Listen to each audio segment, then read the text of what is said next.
ದ್ವಿತೀಯ PUCಯ ಎಲ್ಲ ವಿದ್ಯಾರ್ಥಿಗಳಿಗೆ ಮತ್ತೊಮ್ಮೆ ಕನ್ನಡ ತರಗತಿಗೆ ಸ್ವಾಗತ. ನಾವು ಎರಡನೇ ಗದ್ಯದ ಚರ್ಚೆಯಲ್ಲಿದ್ವಿ. ವಾಲ್ಪರೆಯ ಅಭಿವೃದ್ಧಿ ತಂದ ದುರಂತ, ಡಾಕ್ಟರ್ ಕೆ ಪುಟ್ಟಸ್ವಾಮಿ ಮತ್ತು ಕೃಪಾಕರ್ ಸೇನಾನಿಯವರ ಲೇಖನದ ಚರ್ಚೆಯನ್ನು ಮಾಡ್ತಾ ಇದ್ವಿ. ಲೇಖಕರ ಪರಿಚಯವಾದ ನಂತರ ವಾಲ್ಪರೆಯಲ್ಲಿ ನಡೆದಂಥ ವಿದ್ಯಮಾನಗಳನ್ನು ತಿಳ್ಕೊಂಡ್ವಿ. ಪಠ್ಯದೊಳಗಡೆ ಬಂದಂಥ ವಾಲ್ಪರೆ ಅಭಿವೃದ್ಧಿ ಹೆಸರಿನಲ್ಲಿ ಏನೆಲ್ಲ ಆಗಿ ಹೋಯಿತು ಅನ್ನೋಂಥದ್ದನ್ನು ನಾವು ತಿಳಿದ್ವಿ. ಈಗ ಕೊನೆ ಹಂತದ ಮಾತುಕತೆಗೆ ನಾವು ಬಂದಿದ್ದೀವಿ. ಇಲ್ಲಿ ನಾವು ಒಂದು ವಿಶೇಷವಾದಂಥ ಇದೇ ರೀತಿಯಾದಂತಹ ಜೀವ ವೈವಿಧ್ಯಕ್ಕೆ ಕುತ್ತು ತಂದಂತಹ ಒಂದು ವಿಚಾರವನ್ನು ಇಲ್ಲಿ ಮಾತಾಡಿ ಕೊನೆಗೆ ಅಭಿವೃದ್ಧಿ, ಮನುಷ್ಯ, ಈ ವಿಚಾರಗಳನ್ನ ಕೊನೆ ಹಂತಕ್ಕೆ ನಾವು ಹೋಗ್ತಾ ಇದ್ದೇವೆ. ವಾಲ್ಪರೆ ಒಂದು ಪ್ರದೇಶದ ಮೇಲೆ ನಡೆದಂಥ ಆಕ್ರಮಣ ಅಥವಾ ಒಂದು ಪ್ರದೇಶದ ಅಭಿವೃದ್ಧಿ ಹೇಗೆ ಆ ಪ್ರದೇಶವನ್ನು ನಾಶ ಮಾಡ್ತು ಅನ್ನೋಂಥದ್ದಕ್ಕೆ ನಿದರ್ಶನವಾಗಿ ನಮ್ಮೆದುರುಗಡೆ ಕಾಣಿಸ್ತದೆ. ಹಾಗೆಯೇ ನಾನು ಇನ್ನೊಂದು ವಿಚಾರವನ್ನು ನಾನು ನಿಮಗೆ ಜೀವಜಾಲ ಕೃತಿಯಲ್ಲಿರುವಂಥ ಮತ್ತೊಂದು ಲೇಖನದ ಕೆಲವು ಸಂಕ್ಷಿಪ್ತವಾದಂಥ ವಿವರಣೆಯನ್ನು ನಾನು ನಿಮಗೆ ಈಗ ಕೊಡುವಂಥ ಪ್ರಯತ್ನವನ್ನು ಮಾಡ್ತಾಯಿದ್ದೀನಿ. ಮನುಷ್ಯನ ಮೂಲಭೂತ ಅವಶ್ಯಕತೆಗಳಿಗಿಂತ ಅವನ ವೈಭವದ ಬದುಕು, ಅವನ ಸ್ವಾರ್ಥದ ಜೀವನ ಪ್ರಕೃತಿಯನ್ನು ಬತ್ತಲಾಗಿಸ್ತದೆ, ನಾಶ ಮಾಡ್ತದೆ.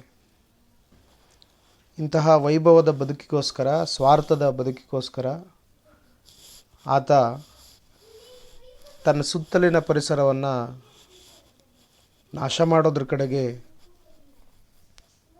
ಪ್ರಯತ್ನವನ್ನು ಮಾಡ್ತಲೇ ಇರ್ತಾನೆ. ಹಾಗೆ ನಾಶ ಮಾಡುವಾಗ ತನ್ನ ನಾಶವೂ ಅದರಲ್ಲೇ ಇದೆ ಅನ್ನುವಂಥದ್ದನ್ನು ಆತ ತಿಳಿಯೋದಿಲ್ಲ. ಇದಕ್ಕೆ ಕೆಲವು ಉದಾಹರಣೆಗಳನ್ನ ನಾನು ಈಗ ನಿಮಗೆ ಹೇಳುವಂಥವನಿದ್ದೇನೆ. ಅನೇಕ ಶತಮಾನಗಳ ಕಾಲ ಬೇರೆ ಬೇರೆ ಜೀವಿಗಳನ್ನು ಪೋಷಿಸ್ಕೊಂಡು ಬಂದಿದ್ದಂತಹ ನ್ಯೂಜಿಲೆಂಡ್ ದ್ವೀಪ ಹೊರಗಿನ ಮನುಷ್ಯರ ಪ್ರವೇಶದಿಂದ ತತ್ತರಿಸಿ ಹೋಗುತ್ತೆ. ಅಲ್ಲಿದ್ದಂತಹ ಅಪೂರ್ವವಾದಂತಹ ಜೀವಿಗಳು, ಆ ಪ್ರದೇಶಕ್ಕೆ ಸೀಮಿತವಾಗಿದ್ದಂತಹ ಅಪೂರ್ವವಾದಂಥ ಜೀವಿಗಳು ಕೂಡ ಕಣ್ಮರೆ ಆಗ್ತವೆ. ಹೀಗೆ ಮನುಷ್ಯನ ಅತಿಕ್ರಮ ಪ್ರವೇಶದಿಂದ ಜೀವವೈವಿಧ್ಯ, ಪ್ರಾಣಿ ಪಕ್ಷಿ ಸಂಕುಲಗಳೆಲ್ಲ ಹೇಗೆ ನಾಶವಾಗ್ತವೆ ಅನ್ನೋದಕ್ಕೆ ಮತ್ತೊಂದು ಉದಾಹರಣೆ ಡೋಡೋ ಹಕ್ಕಿಯ ಮರಣ ಮೃದಂಗ. ಡೋಡೋ ಹಕ್ಕಿ ಇದನ್ನು ನಾನು ನಿಮಗೆ ವಾಟ್ಸಪ್ ಗ್ರೂಪ್ಗೆ ಈಗಾಗಲೇ ಕಳಿಸಿದ್ದೀನಿ. ಡೋಡೋ ಹಕ್ಕಿಯ ಚಿತ್ರವನ್ನು 1-2-3 ಚಿತ್ರ ಕಳಿಸಿದ್ದೀನಿ. ಡೋಡೋ ಹಕ್ಕಿ ಬಗ್ಗೆ ಪ್ರಸಿದ್ಧವಾದಂಥ ಮಾತಿದೆ. ಡೋಡೋ ಹಕ್ಕಿ ಸಾಯಲೆಂದೇ ಭಗವಂತ ಸೃಷ್ಟಿಸಿದಂತಹ ಹಕ್ಕಿ ಅನ್ನುವಂಥ ಒಂದು ಮಾತಿದೆ. ಅಂದರೆ ಈ ಮಾತು ಕೇಳಿದ್ರೆ ಗೊತ್ತಾಗುತ್ತೆ, ಇದೊಂದು ವಂಶನಾಶದ ಮಾತು ಅನ್ನೋ ಥರದಲ್ಲಿ. ಹಿಂದೂ ಸಾಗರದ ಒಂದು ಪುಟ್ಟ ದ್ವೀಪ ಮಾರಿಷಸ್. ನೀವು ಮ್ಯಾಪಲ್ಲಿ ಹುಡುಕಿದ್ರೆ ಸಿಗುತ್ತೆ. ಹಿಂದೂ ಮಹಾಸಾಗರದ ಪುಟ್ಟ ದ್ವೀಪ ಮಾರಿಷಸ್. ಆ ಮಾರಿಷಸ್ ಡೋಡೋ ಹಕ್ಕಿಗಳ ತವರಾಗಿತ್ತು. ಡೋಡೋ ಹಕ್ಕಿ ಹಂಸಗಳನ್ನ ನಾವು ನೋಡಿರ್ತೀವಿ. ಹಂಸಗಳಿಗಿಂತಲೂ ಸ್ವಲ್ಪ ದೊಡ್ಡದಾದಂತಹ ಉಷ್ಟ್ರಪಕ್ಷಿ ನೋಡಿರ್ತೀವಲ್ಲ, ಆ ಆಸ್ಟ್ರಿಚ್ ಥರದ ಒಂದು ಶರೀರ, ಹದ್ದಿನ ರೀತಿಯಾದಂಥ ಒಂದು ಅಗಲವಾದಂಥ ಕಾಲನ್ನು ಹೊಂದಿರುವಂಥ ಒಂದು ಪಕ್ಷಿ. ಗಿಡ್ಡದಾದಂಥ ದಪ್ಪ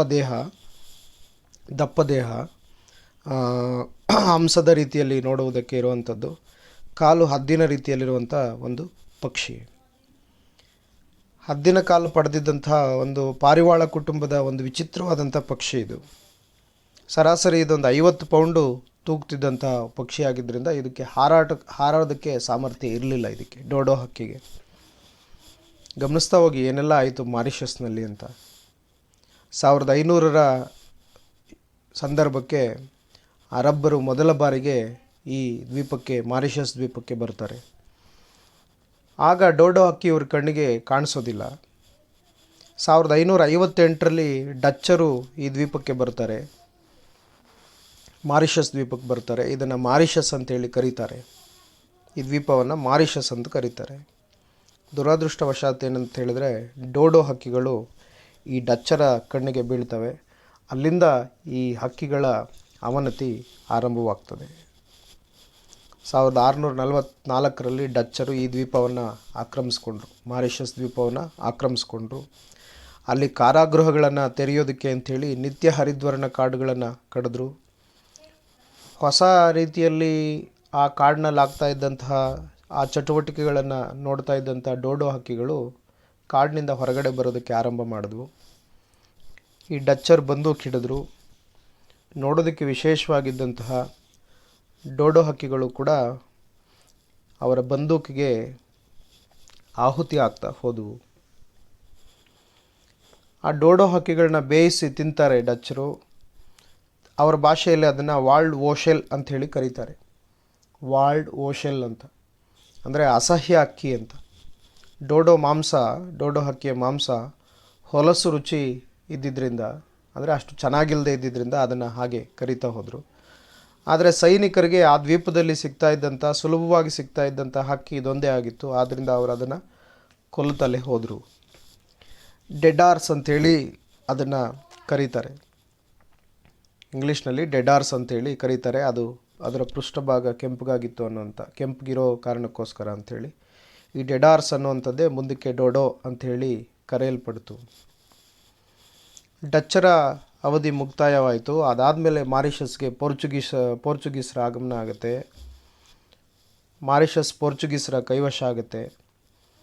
ಅವರು ಆಗ ಸಿಲೋನ್ನಿಂದ, ಶ್ರೀಲಂಕಾದಿಂದ ಆ ಮಾರಿಷಸ್ಗೆ ಕಾಡು ಹಂದಿಯನ್ನು, ಮೇಕೆಯನ್ನು, ಮಂಗಗಳನ್ನು ಅಲ್ಲಿಗೆ ತಂದು ಬಿಡ್ತಾರೆ. ಆಹಾರ ಉತ್ಪಾದನೆಗೋಸ್ಕರ ಇವರು ಆ ಪ್ರಾಣಿಗಳನ್ನು ಇಲ್ಲಿ ತಂದು ಬಿಡುವಂಥ ಕೆಲಸವನ್ನು ಮಾಡ್ತಾರೆ, ಸಾಕ್ತಾರೆ. ಮಾರಿಷಸ್ನಲ್ಲಿ ಈ ರೀತಿಯಾದಂಥ ಪ್ರಾಣಿಗಳು ತುಂಬ ಅಪರೂಪವಾಗಿದ್ವು. ಆ ಪ್ರಾಣಿಗಳ ಸಂತಾನಾಭಿವೃದ್ಧಿ ಆಗ್ತಾ ಹೋದ ಹಾಗೆ ಮತ್ತೊಂದು ಕಡೆಗೆ ಇವರು ಡೋಡೋ ಹಕ್ಕಿಗಳನ್ನು ಕೊಲ್ತಲೇ ಹೋದರು, ಬೇಟೆಯಾಡ್ತಲೇ ಹೋದರು. ಯಾವ ಶ್ರೀಲಂಕಾದಿಂದ ತಂದುಬಿಟ್ಟಂತಹ ಮಂಗ, ಬೆಕ್ಕು, ಹಂದಿಗಳಿದ್ವೋ ಆ ಪ್ರಾಣಿಗಳು ನೆಲದ ಮೇಲೆ ಗೂಡು ಮಾಡ್ತಾ ಇದ್ದಂತಹ ಡೋಡೋ ಹಕ್ಕಿಗಳ ಮೊಟ್ಟೆ ಮತ್ತು ಮರಿಗಳನ್ನು ಕಬಳಿಸೋದಕ್ಕೆ ಆರಂಭ ಮಾಡ್ತವೆ. ಸಿಲೋನ್ನಿಂದ ತಂದಿದ್ದಂತಹ ಮಂಗ, ಬೆಕ್ಕು, ಹಂದಿಗಳು ಮಾರಿಷಸ್ನಲ್ಲಿ ಅಲ್ಲಿಯ ಮೂಲ ನಿವಾಸಿ ಡೋಡೋ ಹಕ್ಕಿ ನೆಲದ ಮೇಲೆ ಗೂಡು ಕಟ್ಟಿ ಇಡ್ತಾ ಇದ್ದಂಥ ಮೊಟ್ಟೆ ಮತ್ತು ಮರಿಗಳನ್ನು ಕಬಳಿಸುವಂಥ ಕೆಲಸವನ್ನು ಮಾಡ್ತವೆ. ಜೊತೆಗೆ ಪರದೇಶಿಯರು ಕಾಡುಗಳನ್ನು ನೆಲಸಮ ಮಾಡ್ತಲೇ ಹೋದರು. ಈ ಡಚ್ಚರು ಹೇಗೆ ಮಾಡಿದ್ರೋ ಅದೇ ರೀತಿ ಪೋರ್ಚುಗೀಸರು ಕೂಡ ಮಾಡ್ತಲೇ ಹೋದರು. ಕೊನೆಗೆ ಡೋಡೋ ಹಕ್ಕಿಗಳು ಅಡಗಿಕೊಳ್ಳುವುದಕ್ಕೆ ಜಾಗವೇ ಇಲ್ಲದೇನೆ ಬಯಲಿಗೆ ಬೀಳ್ತವೆ. ಹೀಗೆ ಕೇವಲ 175 ವರ್ಷಗಳ ಅವಧಿಯೊಳಗಡೆ ಡೋಡೋ ಹಕ್ಕಿ ನಿರ್ನಾಮವಾಗಿ ಹೋಯಿತು. 1693ರ ವೇಳೆಗೆ ಗಮನಿಸಿ, 1507ರಿಂದ ಅರಬ್ಬರ ಬಂದಿದ್ದು ಶುರುವಾಗಿದ್ದು 1507ರಿಂದ 1693ರ ವೇಳೆಗೆ ಸುಮಾರು 175 ವರ್ಷಗಳ ಅವಧಿಯೊಳಗಡೆ ಡೋಡೋ ಹಕ್ಕಿಯ ಸಂತಾನವೆಲ್ಲ ಕೂಡ ನಾಶವಾಗ್ತಾ ಹೋಯಿತು. ಈಗ ನಮಗೆ ಡೋಡೋ ಹಕ್ಕಿ ಅಂತೇಳಿದ್ರೆ ನಮ್ಗೆ ಸಿಗುವಂಥ ಆಧಾರಗಳು ಈ ನಾವಿಕರು ಬರೆದಿರುವಂಥ ಪ್ರವಾಸ ಕಥನಗಳಲ್ಲಿ, ಅಲ್ಲಲ್ಲಿ ಕೆಲವು ಮ್ಯೂಸಿಯಂಗಳಲ್ಲಿ ಇಟ್ಟಿರುವಂಥದ್ದನ್ನು ಅಷ್ಟೇ ನೋಡ್ತೀವಿ. ಕೆಲವು ಮ್ಯೂಸಿಯಂಗಳಲ್ಲಂತೂ ಅದು ಅಶುಭವಾದಂಥ ಹಕ್ಕಿ ಅಂಥೇಳಿ ಅದನ್ನು ತೆಗೆದು ಅವುಗಳ ಚಿತ್ರಗಳನ್ನು ಕೂಡ ಸುಡಿಸಿ ಹಾಕಿರುವಂಥ ಉದಾಹರಣೆಗಳನ್ನು ಕೂಡ ನಾವು ಗಮನಿಸ್ತೀವಿ. ಇದು ಇಲ್ಲಿಗೆ ಮುಗಿಲಿಲ್ಲ. ಡೋಡೋ ಹಕ್ಕಿಯ ಸಾವಿನ ಈ ಪ್ರಯಾಣ ಮನುಷ್ಯನವರೆಗೂ ಬಂತು ಅನ್ನೋದಕ್ಕೆ ಮತ್ತು ನಾವು ಉದಾಹರಣೆಯನ್ನು ಗಮನಿಸ್ತೇವೆ. ಏನಾಯಿತು ಅಂತ ಹೇಳಿದ್ರೆ, ಈ ಡೋಡೋ ಹಕ್ಕಿಯ ಸಾವಿನ ಜೊತೆಗೆ ಮನುಷ್ಯನಿಗೂ ಕೂಡ ಒಂದು ಪಾಠ ಕಲಿಸುವಂಥದ್ದಿತ್ತು. ಮಾರಿಷಸ್ ದ್ವೀಪಕ್ಕೆ ಸೀಮಿತವಾಗಿರುವಂಥ ವಿಶೇಷವಾದಂಥ ಮರಗಳು ಕ್ಯಾಲ್ವೇರಿಯಾ ಮೇಜರ್ ಅನ್ನುವಂಥ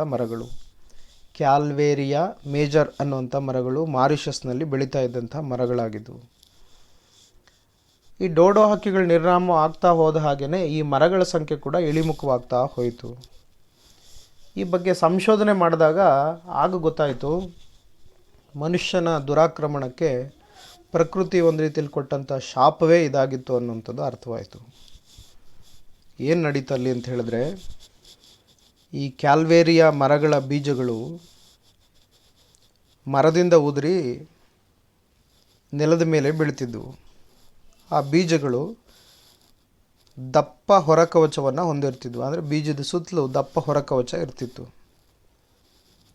ಇಂತಹ ಬೀಜಗಳನ್ನು ಡೋಡೋ ಹಕ್ಕಿಗಳು ನುಂಗಿ ತಮ್ಮ ಜಠರದಲ್ಲಿ ಮೆದು ಮಾಡ್ತಾಯಿದ್ವು. ಆ ಬೀಜಗಳನ್ನು ಡೋಡೋ ಹಕ್ಕಿಗಳು ನುಂಗಿ ತಮ್ಮ ಹೊಟ್ಟೆಯಲ್ಲಿ ಮೆದು ಮಾಡ್ತಾಯಿದ್ವು. ಈ ರೀತಿ ಉಪಚಾರ ಪಡೆದಂಥ ಬೀಜಗಳು ಡೋಡೋ ಹಕ್ಕಿಯ ಮಲವಿಸರ್ಜನೆಯ ಮೂಲಕ ಹೊರಗಡೆ ಬಂದು ಭೂಮಿಗೆ ಬಿದ್ದು ಮತ್ತೆ ಅವೇನಾಗ್ತಾಯಿದ್ವು ಅಂದರೆ ಚಿಗುರ್ತಾ ಇದ್ವು. ಆದರೆ ಈಗ ಈ ಕ್ಯಾಲ್ವೇರಿಯಾ ಮರಗಳ ಬೀಜಗಳನ್ನು ಹೊಟ್ಟೆಯಲ್ಲಿ ಇಟ್ಕೊಂಡು ಮೆದುಗೊಳಿಸಿ ಹಾಕುವಂತಹ ಆ ಡೋಡೋ ಹಕ್ಕಿಗಳೇ ಇಲ್ಲದೇ ಇರೋದ್ರಿಂದ ಡೋಡೋ ಸತ್ತ ನಂತರ ಒಂದು ಬೀಜವೂ ಕೂಡ ಮಾರಿಷಸ್ನಲ್ಲಿ ಕ್ಯಾಲ್ವೇರಿಯಾ ಮರದ ಬೀಜ ಬೆಳೀಲಿಲ್ಲ. 1973 ವೇಳೆಗೆ ಮಾರಿಷಸ್ನಲ್ಲಿ ಸುಮಾರು 300 ವರ್ಷಗಳಷ್ಟು ಹಳೆಯದಾಗಿದ್ದಂತಹ ಸುಮಾರು ಒಂದು 13 ಕ್ಯಾಲ್ವೇರಿಯಾ ಮರಗಳು ಮಾತ್ರ ಬದುಕಿದ್ದವು. ತಮ್ಮ ಸಂತಾನಾಭಿವೃದ್ಧಿಯನ್ನು ಕಿತ್ಕೊಂಡಂಥ ಮನುಷ್ಯನಿಗೆ ಶಾಪವನ್ನು ಹಾಕ್ತಾ ಅವು ಕೂಡ ಈಗ ಡೋಡೋ ಹಕ್ಕಿಗಳು ಹೇಗೆ ನಿರ್ನಾಮವಾದವೋ ಇವು ಕೂಡ ಅದೇ ದಾರಿಯಲ್ಲಿ ಸಾಗ್ತಾ ಇದ್ದಾವೆ. ಹೀಗೆ ಮಾರಿಷಸ್ನಿಂದ ಡೋಡೋ ಹಕ್ಕಿ ನಿರ್ವಂಶ ಆಯಿತು. ಡೋಡೋ ಹಕ್ಕಿಯ ನೋಡಿ, ಇದೊಂದು ಜೈವಿಕವಾದಂಥ ಕೆಲಸ, ಜೀವ ವೈವಿಧ್ಯದ ಕೆಲಸ. ಡೋಡೋ ಹಕ್ಕಿ ಇದ್ದಿದ್ದರೆ ಈ ಕ್ಯಾಲ್ವೇರಿಯಾ ಮರಗಳು ಕೂಡ ಬೆಳೀತಾ ಇದ್ವು. ಈಗ ಡೋಡೋ ಹಕ್ಕಿನೂ ಇಲ್ಲ, ಕ್ಯಾಲ್ವೇರಿಯಾ ಮರಗಳು ಇಲ್ಲ. ಮಾರಿಷಸ್ಸು ಆಪತ್ತಿಗೆ ಬಂದಂಥದ್ದು ಹೀಗೆ. ಮಾರಿಷಸ್ನಿಂದ ಹೀಗೆ ಡೋಡೋ ಹಕ್ಕಿ ನಿರ್ನಾಮವಾಯಿತು. ಹೀಗೆ ಮನುಷ್ಯನ ಸಂಪರ್ಕ ಏರ್ಪಟ್ಟಂತಹ ದ್ವೀಪಗಳಲ್ಲಿ ಜೀವಜಾಲ ಹೇಗೆ ನಾಶವಾಗ್ತಾ ಹೋಗ್ತದೆ ಅನ್ನೋಂಥದ್ದಕ್ಕೆ ಇದು ಕೂಡ ಒಂದು ಉದಾಹರಣೆ. ಹಕ್ಕಿಗಳ ಬದುಕು ಹಾಳಾಯಿತು, ಕಾಡು ಕಡಿತಾ ಬರಲಾಯಿತು. ಇಲ್ಲಿ ಬೆಳಿಬೇಕಾಗಿದ್ದಂಥ ವಿಶೇಷವಾದಂಥ ಮರಗಳ ಸಮೂಹ ಇಲ್ಲವಾಯಿತು. ಹೀಗೆ ಒಂದಕ್ಕೊಂದಕ್ಕೆ ಸಂಬಂಧ ಇರುವಂಥದ್ದು ಮಾನವನ ಆಕ್ರಮಣಶೀಲತೆ ಇದೆಯಲ್ಲ, ಮನುಷ್ಯನ ಸ್ವಾರ್ಥದ ಬದುಕಿನ ಆಕ್ರಮಣಶೀಲತೆ, ಅದು ಜೀವ ವಿಕಾಸಕ್ಕೆ ಇರುವಂಥ ದೊಡ್ಡ ಅಡ್ಡಿ ಅನ್ನುವಂಥದ್ದನ್ನು ನಾವು ಮರಿಬಾರ್ದು. ಹೀಗೆ ಡೋಡೋ ಹಕ್ಕಿಯ ಮರಣ ಮೃದಂಗ ನಮ್ಮ ಕಣ್ಣಿಗೆ ಕಾಣಿಸ್ತದೆ. ಇನ್ನೂ ಹಲವಾರು ವಿಚಾರಗಳಿದ್ದಾವೆ. ನಾನು ಸಮಯ ಸಾಕಾಗಲಾರ್ದು ಅನ್ನೋ ಕಾರಣಕ್ಕೋಸ್ಕರ ನಾನು ಈ ಉದಾಹರಣೆಯನ್ನು ಇಟ್ಕೊಂಡು ನಿಮಗೆ ಉಳಿದ ವಿಚಾರಗಳನ್ನ ಹೇಳುವಂಥ ಪ್ರಯತ್ನವನ್ನು ಮಾಡ್ತಾಯಿದ್ದೀನಿ. ನಿಮಗಿದೆಲ್ಲ ಗೊತ್ತಾಯಿತು ಅಂಥೇಳಿ ನಾನು ಭಾವಿಸ್ತೀನಿ. ಪ್ರಕೃತಿ ಇರುವಂಥದ್ದು ಮನುಷ್ಯನ ಅಗತ್ಯಗಳನ್ನು ಪೂರೈಸುವ ಉದ್ದೇಶದಿಂದ, ಆದರೆ ಮನುಷ್ಯನ ದುರಾಸೆಗಳನ್ನಲ್ಲ. ನಮ್ಮ ಅವಶ್ಯಕತೆ ಎಷ್ಟಿದೆಯೋ ಆ ಅವಶ್ಯಕತೆಗಳನ್ನು ಪ್ರಕೃತಿ ಸದಾಕಾಲ ಪೂರೈಕೆ ಮಾಡ್ತಿರ್ತದೆ. ಆದರೆ ಯಾವಾಗ ಮನುಷ್ಯನ ಆಸೆಗಳು ಅವಶ್ಯಕತೆಗಿಂತಲೂ ಹೆಚ್ಚಾಗ್ತವೋ ಆಗ ಪ್ರಕೃತಿ ಕೂಡ ದುರಂತದ ಕಡೆಗೆ ಸಾಗ್ತದೆ ಅನ್ನೋದಕ್ಕೆ ನಮಗೆ ವಾಲ್ಪರೈ ಮತ್ತು ಈ ಡೋಡೋ ಹಕ್ಕಿಯ ಉದಾಹರಣೆಯನ್ನು ನಾವು ಗಮನಿಸ್ಬೋದು. ಪ್ರಾಕೃತಿಕ ಅಸಮತೋಲನಕ್ಕೆ ನಾವುಗಳೇ ಕಾರಣವಾಗಿದ್ದೇವೆ. ಹಣದ ಬೆನ್ನು ಹತ್ತಿ ಪ್ರಕೃತಿಯನ್ನು ನಾಶ ಮಾಡ್ತಾ, ಕಾಡುಗಳನ್ನು ಕಡಿತಾ, ಗಣಿಗಾರಿಕೆ ಮಾಡ್ತಾ, ದೊಡ್ಡ ದೊಡ್ಡ ರಸ್ತೆಗಳನ್ನ ಮಾಡ್ತಾ, ಹೀಗೆ ಒಂದಲ್ಲ ಎರಡಲ್ಲ ಪಟ್ಟಿ ಮಾಡಿದ್ರೆ 20-30 ಸಿಗ್ತವೆ. ನಾವು ಕಾಡನ್ನು ನಾಶ ಮಾಡ್ತಾ ಇರೋದಕ್ಕೆ, ಪ್ರಕೃತಿಯನ್ನು ನಾಶ ಮಾಡ್ತಾ ಇರೋದಕ್ಕೆ ಏನೆಲ್ಲ ಉದಾಹರಣೆಗಳು. ಪ್ರಕೃತಿ ನಾಶವೇ ಮನುಷ್ಯನ ನಾಶ ಅನ್ನುವಂಥದ್ದನ್ನು ಈ ವಾಲ್ಪರೈ ಮೂಲಕ ನಾವು ಗಮನಿಸಬೇಕು, ಅರ್ಥ ಮಾಡ್ಕೊಳ್ಳುವಂಥ ಪ್ರಯತ್ನವನ್ನು ಮಾಡಬೇಕು. ನೋಡಿ, ಮನುಷ್ಯ ಹೆಚ್ಚು ನಾಗರಿಕನಾಗಿ ಹೋಗ್ತಾ ಇದ್ದ ಹಾಗೆಲ್ಲ ನಾವು ಹೇಳಿದ ಅಭಿವೃದ್ಧಿ ಆಗ್ತಾ ಇದ್ದೀವಿ. ಏನು ಹಾಗಿದ್ರೆ ಅಭಿವೃದ್ಧಿ ಅಂತ ಹೇಳಿದ್ರೆ ಏನು? ವಾಲ್ಪರೈ ಹೇಳ್ತಾ ಇದೆ ನಿಸರ್ಗದ ಮೇಲೆ ಮಾನವನ ಅತಿಕ್ರಮಣಕ್ಕೆ ಒಂದು ನಿದರ್ಶನ ನೋಡಿ ಇದು ಅನ್ನೋದನ್ನು ನಮ್ಮ ಎದುರುಗಡೆ ರಾಚವಾಗಿ ಹೇಳ್ತಾ ಇದೆ. ನಿಸರ್ಗದ ಮೇಲೆ ಮಾನವನ ಅತಿಕ್ರಮಣ ಆದರೆ ಏನೆಲ್ಲ ನಡೆಯುತ್ತೆ ಅನ್ನೋದಕ್ಕೆ ಉದಾಹರಣೆಯಾಗಿ ನಮಗೆ ವಾಲ್ಪರೈ ಮತ್ತು ಈ ಮಾರಿಷಸ್ನ ಡೋಡೋ ಹಕ್ಕಿ ದುರಂತ ನಮ್ಮ ಕಣ್ಣೆದುರುಗಡೆ ಕಾಣಿಸ್ತಿದೆ. ಹಾಗಿದ್ದರೆ ಅಭಿವೃದ್ಧಿ ಅಂತ ಹೇಳಿದ್ರೆ ಏನು? ಯಾವಾಗಲೂ ಕೂಡ ನಾವು ಅಭಿವೃದ್ಧಿ ಅನ್ನುವಂಥದ್ದನ್ನು ಆರ್ಥಿಕತೆಯ ಚೌಕಟ್ಟಿನಲ್ಲೇ ಹೆಚ್ಚು ಚರ್ಚೆ ಮಾಡ್ತಿರ್ತೀವಿ. ಅಂದರೆ ಅಭಿವೃದ್ಧಿ ಅಂತ ಹೇಳಿದ್ರೆ ಆಧುನೀಕರಣ ಆಗ್ತಾ ಇರೋವಂಥದ್ದನ್ನು, ಬಡತನ ನಿರ್ಮೂಲನೆ ಆಗ್ತಾ ಇರೋವಂಥದ್ದನ್ನು, ಆರ್ಥಿಕವಾಗಿ ಹಿಂದುಳಿದಿರುವಿಕೆ ಕಡಿಮೆ ಆಗ್ತಾ ಇರೋದನ್ನು, ಅಪೌಷ್ಟಿಕತೆ ಕಡಿಮೆ ಆಗ್ತಾ ಇರೋದನ್ನು, ವಸತಿ ಹೆಚ್ಚಾಗ್ತಾ ಇರೋದನ್ನು, ರೋಗ ರುಜಿನಗಳು ಕಡಿಮೆ ಆಗ್ತಾ ಇರೋದನ್ನು, ಹೀಗೆ ಇವೆಲ್ಲದಕ್ಕೂ ಒಂದು ರೀತಿ ಪರಿಹಾರ ಅನ್ನೋ ರೀತಿಯಲ್ಲಿ ಅಭಿವೃದ್ಧಿ ಅನ್ನೋಂಥ ಮಾತನ್ನು ಬಳಸ್ತಿರ್ತೀವಿ. ಹಾಗಿದ್ರೆ ನಿಜವಾಗಿಯೂ ಅಭಿವೃದ್ಧಿ ಅನ್ನುವಂಥದ್ದು ಯಾವುದು? ಹಾಗಿದ್ರೆ ಅಭಿವೃದ್ಧಿಯನ್ನು ಯಾವ ಮಾನದಂಡಗಳಿಂದ ಅಳಿತಿರ್ತೀವಿ? ಜನರಲಾಗಿ ಮಾತಾಡೋಣ. ನಾವು ತುಂಬ ಚೆನ್ನಾಗಿ ಬೆಳವಣಿಗೆ ಆಗ್ತಾಯಿದೆ, ಅಭಿವೃದ್ಧಿ ಆಗ್ತಾಯಿದೆ ಅಂದರೆ ಏನು ಅರ್ಥ? ಬೆಂಗಳೂರಿನ ವಿಚಾರವಾಗಿ ನಾವು ಗಮನಿಸಿ, ನಾವೆಲ್ಲ ನೋಡ್ತಿರ್ತೀವಿ. ಹಲವಾರು ಅಂತಸ್ತುಗಳ ಕಟ್ಟಡಗಳು ಬಂದಾಗ ಮೆಟ್ರೋ, ರಿಲಯನ್ಸು, ವಾಲ್ಮಾರ್ಟ್ ಥರದ ದೊಡ್ಡ ದೊಡ್ಡ ಕಂಪ್ನಿಗಳು, ವಾಣಿಜ್ಯ ಮಳಿಗೆಗಳು ಬಂದಂಥ ಸಂದರ್ಭದಲ್ಲಿ ವಿಶ್ವದ ಶ್ರೀಮಂತರ ಪಟ್ಟಿಯಲ್ಲಿ ಭಾರತೀಯರ ಸಂಖ್ಯೆ ಹೆಚ್ಚಾಗ್ತಾ ಹೋದ ಹಾಗೆ, ವಿದೇಶಿ ಬ್ಯಾಂಕ್ಗಳು ಹೆಚ್ಚಾಗ್ತಾ ಹೋದಾಗೆ, ವಿಸ್ತಾರವಾದಂಥ ರಸ್ತೆಗಳ ನಿರ್ಮಾಣ ಆಗ್ತಾ ಹೋದಾಗೆ, IT-BT ವಾಣಿಜ್ಯ ವಹಿವಾಟುಗಳು ಹೆಚ್ಚಾಗ್ತಾ ಹೋಗುವಂಥದ್ದು, ತಲಾದಾಯ ಹೆಚ್ಚಿ ರಾಷ್ಟ್ರೀಯ ಆದಾಯ ಹೆಚ್ಚಾಗ್ತಿದೆ ಅನ್ನುವಂಥದ್ದನ್ನು ಇಟ್ಕೊಂಡು ವಿದೇಶಿ ಬಂಡವಾಳ ಬೇರೆ ಬೇರೆ ದೇಶಗಳಿಂದ, ರಾಷ್ಟ್ರಗಳಿಂದ ನಮ್ಮ ಭಾರತಕ್ಕೆ ಹೆಚ್ಚಾದಂಥ ಬಂಡವಾಳ ಹರಿದು ಬರ್ತಾ ಇರುವಂಥದ್ದನ್ನು ಆಧಾರವಾಗಿಟ್ಕೊಂಡು ಹಲವಾರು ಕೈಗಾರಿಕೆಗಳು ಸ್ಥಾಪನೆ ಆಗ್ತಾ ಇರೋವಂಥದ್ದನ್ನು ಲೆಕ್ಕದಲ್ಲಿಟ್ಕೊಂಡು ಎಷ್ಟೆಷ್ಟೋ ಲಕ್ಷ ಕೋಟಿಗಳಷ್ಟು ಬಜೆಟನ್ನು ಮಂಡಿಸೋವಂಥದ್ದನ್ನು ಲೆಕ್ಕದಲ್ಲಿಟ್ಕೊಂಡು ಸ್ಮಾರ್ಟ್ ಸಿಟಿಗಳಾಗ್ತಾ ಇರೋವಂಥದ್ದನ್ನು, ಮೆಟ್ರೋ ರೈಲ್ಗಳಾಗ್ತಾ ಇರೋದನ್ನು, ಹೈ ಸ್ಪೀಡ್ ರೈಲ್ಗಳಾಗ್ತಾ ಇರೋದನ್ನು, ಮೇಕ್ ಇನ್ ಇಂಡಿಯಾ, ಈ ಥರದನ್ನೆಲ್ಲ ಇಟ್ಕೊಂಡು ನಾವು ಇದೇ ಅಭಿವೃದ್ಧಿ ಅಂಥೇಳಿ ಮಾತಾಡ್ತಿರ್ತೀವಿ. ನೋಡಿ ಎಷ್ಟು ದೊಡ್ಡ ದೊಡ್ಡ ಮಟ್ಟದಲ್ಲಿ ಯಾವ್ಯಾವ ಕಾರ್ಯಕ್ರಮಗಳೆಲ್ಲ ನಡೀತಾ ಇದ್ದಾವೆ, ಅಭಿವೃದ್ಧಿ ನೋಡಿ ಎಷ್ಟು ಚೆನ್ನಾಗಿ ನಡೀತಾ ಇದೆ ಅಂತೆಲ್ಲ ನಾವು ಮಾತಾಡ್ತಿರ್ತೀವಿ. ಹಾಗಾದರೆ ನಿಜವಾಗಿಯೂ ಅಭಿವೃದ್ಧಿ ಯಾವುದು? ಹಾಗಿದ್ರೆ ಎಂತಹ ಅಭಿವೃದ್ಧಿಯನ್ನು ನಾವು ನೋಡ್ತಾ ಇದ್ದೀವಿ? ಇದೇನಾ ಆಗಿದ್ರೆ ನಿಜವಾದ ಅಭಿವೃದ್ಧಿ? ಇವೆಲ್ಲ ಕಟ್ಟಿದ್ರೆ, ಇವೆಲ್ಲ ಬಂದರೆ ನಾವು ಇದನ್ನು ಅಭಿವೃದ್ಧಿ ಅಂಥೇಳಿ ಕರಿಬೋದಾಗಿದ್ದರೆ? ಇದನ್ನು ನಾವು ವಾಲ್ಪರೈನ ಮತ್ತು ಡೋಡೋ ಹಕ್ಕಿಯ ಮರಣ ಮೃದಂಗದ ಹಿನ್ನೆಲೆಯಲ್ಲಿ ಗಮನಿಸಬೇಕಾಗಿದ್ದರೆ ಅಭಿವೃದ್ಧಿ ಅನ್ನುವಂಥದ್ದು ಏನಾಗಿರ್ತದೆ?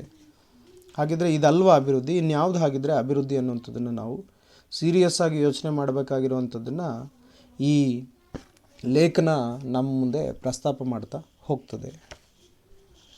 ನೆನ್ನೆನೇ ನಾನು ನಿಮ್ಗೆ ಹೇಳ್ತಾ ಇದ್ದೆ, ಡಚ್ಚರು, ಪೋರ್ಚುಗೀಸರು, ಬ್ರಿಟಿಷರು ಇವರೆಲ್ಲ ಬಂದಾಗ ವ್ಯಾಪಾರ ವಹಿವಾಟುಗಳನ್ನು ಮಾಡ್ತಾ ಬಂದು ಆರ್ಥಿಕವಾಗಿ ಮತ್ತು ಅದಾದಮೇಲೆ ಆಡಳಿತಾತ್ಮಕವಾಗಿ ನಮ್ಮನ್ನು ಅವರ ಹಿಡಿತದಲ್ಲಿ ಇಟ್ಕೊಂಡ ಮೇಲೆ ಆಮೇಲೆ ನಮ್ಮಂಥ ರಾಷ್ಟ್ರಗಳಿಗೆ ಗೊತ್ತಾಯಿತು ಅಭಿವೃದ್ಧಿ ಅನ್ನುವಂಥದ್ದು ಒಂದು ಮುಖವಾಡ, ಇದು ಅಷ್ಟು ಸುಲಭವಾಗಿ ಗೊತ್ತಾಗಲ್ಲ ಅನ್ನುವಂಥದ್ದು ನಮಗೆ ತಿಳುವಳಿಕೆಗೆ ಬಂತು. ಅಂದರೆ ನಿಮ್ಮ ದೇಶವನ್ನು ಅಭಿವೃದ್ಧಿ ಮಾಡ್ತೀವಿ, ನಿಮ್ಮನ್ನು ನಾಗರಿಕರನ್ನಾಗಿ ಮಾಡ್ತೀವಿ ಅಂತ ಹೇಳ್ಕೊಂಡು ಬಂದಂತಹ ವಿದೇಶಿಯರ ಮುಖವಾಡಗಳು ನಮಗೆ ತಡವಾಗಿ ಅರ್ಥ ಆಗ್ತಾ ಹೋದವು. ನೋಡಿ, ವಾಲ್ಪರೈನಲ್ಲಿ ಕೂಡ ನಡೆದಿದ್ದೇನೆ. ಕಾಡು ನಾಶ ಮಾಡಿ ಟೀ, ಕಾಫಿ, ಇನ್ನೂ ನಂತರದಲ್ಲಿ ಮುಂದಕ್ಕೆ ರಬ್ಬರ್, ಈ ಥರದ ತೋಟಗಳನ್ನೆಲ್ಲ ಮಾಡಿಕೊಂಡಿರುವಂತಹ ಬಂಡವಾಳಶಾಹಿಗಳ ಮೂಲ ವಾಲ್ಪರೈಗೆ ಬಂದಂಥದ್ದನ್ನು ನಾವು ಈ ಪಠ್ಯದೊಳಗಡೆ ಗಮನಿಸ್ತಿದ್ವಿ. 1875ರಲ್ಲಿ ವೇಲ್ಸ್ನ ರಾಜ ಎಡ್ವರ್ಡ್ 7 ಅವನು ಬರೋದಕ್ಕೆ ಪೂರ್ವ ತಯಾರಿ ಏನೆಲ್ಲ ನಡೀತು, ಅಲ್ಲಿಂದ ವಾಲ್ಪರೈನ ನಾಶವೂ ಕೂಡ ಆರಂಭವಾಗ್ತಾ ಹೋಯಿತು. ಹಾಗಿದ್ದರೆ ಅಭಿವೃದ್ಧಿ ಅನ್ನುವಂಥದ್ದು ಕಾಡಿನಲ್ಲಿ ಬದುಕ್ತಾ ಇರುವಂಥ ಆದಿವಾಸಿ ಬುಡಕಟ್ಟುಗಳನ್ನು ಲೆಕ್ಕಾಚಾರದಲ್ಲಿ ಇಟ್ಕೊಂಡಿದೆಯಾ ಇಲ್ವಾ ಅನ್ನೋದನ್ನು ಕೂಡ ನಾವು ಈ ಪಠ್ಯದೊಳಗಡೆ ಪ್ರಶ್ನೆ ಮಾಡ್ಕೋಬೇಕಾಗುತ್ತೆ. ನಾನು ಕೆಲವು ಪ್ರಶ್ನೆಗಳನ್ನ ನಿಮಗೆ ಇಲ್ಲಿ ಎತ್ತಾ ಇದ್ದೀನಿ. ಉತ್ತರಗಳು ಕೆಲವಕ್ಕೆ ಇರ್ತವೆ, ಕೆಲವಕ್ಕೆ ನಾವು ಹಾಗೆ ಅದನ್ನು ಪ್ರಶ್ನೆಗಳಾಗಿ ನಮ್ಮ ಉತ್ತರಗಳನ್ನ ಕಂಡುಕೊಳ್ಬೇಕು. ಹಾಗಿದ್ದರೆ ಅಭಿವೃದ್ಧಿ ಅನ್ನುವಂಥದ್ದು ಮಾಡಿದ್ದಾದರೂ ಏನು? ಆದಿವಾಸಿಗಳಲ್ಲಿ ನಗರದ ಕಡೆಗೆ ಆಕರ್ಷಣೆಗೆ ಒಳಗಾಗುವಂತೆ ಮಾಡುತ್ತದೆ ಅಭಿವೃದ್ಧಿ. ಹೀಗೆ ನಗರಗಳ ಕಡೆಗೆ ವಲಸೆ ಬರುವಂಥದ್ದನ್ನು ಆರಂಭ ಮಾಡಿದರೆ ಆದಿವಾಸಿಗಳು, ಬುಡಕಟ್ಟುಗಳು, ಕಾಡಿನೊಳಗಡೆ ಬದುಕ್ತಾ ಇರುವಂಥ ಸಮುದಾಯಗಳು ತಮ್ಮ ಹಳೆಯ ಜೀವನ ಪದ್ಧತಿಗಳಿಂದ ದೂರವಾಗಿ, ಪಾರಂಪರಿಕ ಜ್ಞಾನದಿಂದ ದೂರವಾಗಿ ಹೊಸ ಆಕರ್ಷಣೆಯ ಕೃತಕವಾದಂಥ ಒಂದು ಪರಿಸರಕ್ಕೆ ಬಂದುಬಿಡ್ತಾರೆ. ಆಗ ಅವರ ಜನಾಂಗ, ಅವರ ಸಂಪ್ರದಾಯ, ಅವರ ಆಚರಣೆ, ಒಟ್ಟು ಅವರ ಸಂಸ್ಕೃತಿ, ಅವರದೇ ಆದಂತಹ ಕಲೆ ಎಲ್ಲವೂ ಕೂಡ ನಶಿಸ್ತಾ ಹೋಗ್ತವೆ ಅನ್ನೋಂಥದ್ದನ್ನು ಕೂಡ ವಾಲ್ಪರೈನ ಹಿನ್ನೆಲೆಯಲ್ಲಿ ನಾವು ಗಮನಿಸಬೇಕು. ಒಂದು ಜನಾಂಗದ ನಾಶವೇ ಅಲ್ಲಿ ನಡೆಯುತ್ತೆ ಅನ್ನೋಂಥದ್ದು ಕೂಡ ನಮಗೆ ನಾವು ಎಚ್ಚರಿಕೆಯಿಂದ ಗಮನಿಸಬೇಕಾಗಿರುವಂಥ ವಿಚಾರ. ವಾಲ್ಪರೈನಲ್ಲಿ ಕೂಡ ಇದು ನಡೆದಿರ್ತದೆ. ಹಾಗಿದ್ದರೆ ಪ್ರಭುತ್ವ ಮತ್ತು ಅಭಿವೃದ್ಧಿಗೆ ಏನು ಸಂಬಂಧ? ಸರ್ಕಾರ ಮತ್ತು ಅಭಿವೃದ್ಧಿಗೆ ಏನು ಸಂಬಂಧ? ಆಗಿದ್ದರೆ ಸ್ವಾತಂತ್ರ್ಯ ನಂತರದಲ್ಲಿ ಕೈಗಾರಿಕಾ ಪರ್ವ ಆರಂಭವಾಗಿ ಬಂಡವಾಳವನ್ನು ಆಕರ್ಷಣೆ ಮಾಡುವಂಥದ್ದನ್ನು ಹೆಚ್ಚು ಮಾಡಿತು ಸರ್ಕಾರ. ಸರ್ಕಾರಕ್ಕೆ ಇಲ್ಲದೇ ಇರುವಂಥ ದೂರದೃಷ್ಟಿ ಕೊರತೆಯಿಂದ ಅವರು ಮಾಡಿಕೊಂಡಂಥ ಒಪ್ಪಂದಗಳೇ ಸರ್ಕಾರವೇ ಮುಂದೆ ನಿಂತು ಪರಿಸರ ನಾಶಕ್ಕೆ ದಾರಿ ಮಾಡಿಕೊಟ್ಟಂಥದ್ದು ಆಯಿತು. ನಾವೀಗಲೂ ಕೂಡ ಜಗಳ ಮಾಡ್ತಲೇ ಇರ್ತೀವಿ. ಪಶ್ಚಿಮ ಘಟ್ಟಗಳಲ್ಲಿ ಕರ್ನಾಟಕ, ಆಂಧ್ರ, ಕೆಲವು ಭಾಗದ ತಮಿಳುನಾಡಿನ ಕೆಲವು ಭಾಗಗಳಲ್ಲಿ ಉಷ್ಣ ವಿದ್ಯುತ್ ಯೋಜನೆಗಳ ಕುರಿತಾಗಿ, ಗಣಿಗಾರಿಕೆಯನ್ನು ಕುರಿತಾಗಿ, ಕ್ವಾರಿಯನ್ನು ಕುರಿತಾಗಿ, ಇತ್ತೀಚೆಗೆ ರೈಲ್ವೆಯನ್ನು ವಿಸ್ತರಿಸುವಂಥದ್ದನ್ನು ಕುರಿತಾಗಿ ಯಾವಾಗಲೂ ಕೂಡ ಕೇಂದ್ರದ ಜೊತೆಗೆ ಒಂದು ಜಟಾಪಟಿಯನ್ನು, ಸರ್ಕಾರಗಳ ಜೊತೆಗೆ ಒಂದು ಜಟಾಪಟಿಯನ್ನು ಸಂಘ ಸಂಸ್ಥೆಗಳು, ವಿಜ್ಞಾನಿಗಳು, ಹೋರಾಟಗಾರರು ಮಾಡ್ತಲೇ ಇರ್ತಾರೆ. ಅಂದರೆ ಸರ್ಕಾರ ಅಭಿವೃದ್ಧಿಯ ಹೆಸರನ್ನು ಹೇಳಿಕೊಂಡು ಪರಿಸರ ನಾಶವಾದರೂ ಪರವಾಗಿಲ್ಲ, ಅಭಿವೃದ್ಧಿ ಆಗಬೇಕು ಅನ್ನುವಂಥ ನಿರ್ಣಯಗಳನ್ನು ಮಾಡ್ತಾ ಬರುವಂಥದ್ದನ್ನು ನಾವು ಗಮನಿಸ್ತೀವಿ. ಕಸ್ತೂರಿ ರಂಗನ್ ವರದಿಯನ್ನು ನಾವು ಈ ಹಿನ್ನೆಲೆಯಲ್ಲಿ ಪಶ್ಚಿಮ ಘಟ್ಟದ ವಿಚಾರದಲ್ಲಿ ಗಮನಿಸ್ಬೋದು. ನೋಡಿ, ಹೀಗೆ ಪ್ರಭುತ್ವ ಮತ್ತು ಅಭಿವೃದ್ಧಿಗೆ ಆಗಿದ್ದರೆ ಏನು ಸಂಬಂಧ? ಆಗಿದ್ದರೆ ಆರಂಭದಲ್ಲಿ ವಾಲ್ಪರೈನಲ್ಲಿ ಕೂಡ ನಿರುದ್ಯೋಗ ಸಮಸ್ಯೆ ಹೋಗುತ್ತೆ ಅನ್ನುವಂಥ ಒಂದು ಉದ್ದೇಶದಿಂದ ಸರ್ಕಾರಗಳು ಏನು ಮಾಡ್ತು ಅಂತ ಹೇಳಿದ್ರೆ, ಕಂಪನಿಗಳನ್ನು, ಎಸ್ಟೇಟ್ಗಳನ್ನು ಮಾಡೋದಕ್ಕೆ ಉದ್ಯಮ ಸ್ನೇಹಿ ವಾತಾವರಣವನ್ನು ಸರ್ಕಾರಗಳು ನಿರ್ಮಾಣ ಮಾಡಿದ್ವು. ಯಾರಾದರೂ ಬಂಡವಾಳ ಹೂಡುವಂಥವ್ರಿಗೆ ನಾವು ಉಚಿತವಾದಂಥ ಯಾವುದೇ ನಿಯಮಗಳನ್ನು, ಕಠಿಣವಾದಂಥ ನಿಯಮಗಳನ್ನ ಹೇರದೇ ಭೂಮಿ ಕೊಡ್ತೀವಿ ಅಂಥೇಳಿ ಅವ್ರನ್ನ ಆಹ್ವಾನ ಮಾಡ್ತಾ ಹೋದ ಹಾಗೆಯೇ ಆ ಜಾಗದ ಅಧೋಗತಿಯನ್ನು ಕೂಡ ನಾವು ನೋಡಿದ್ವಿ.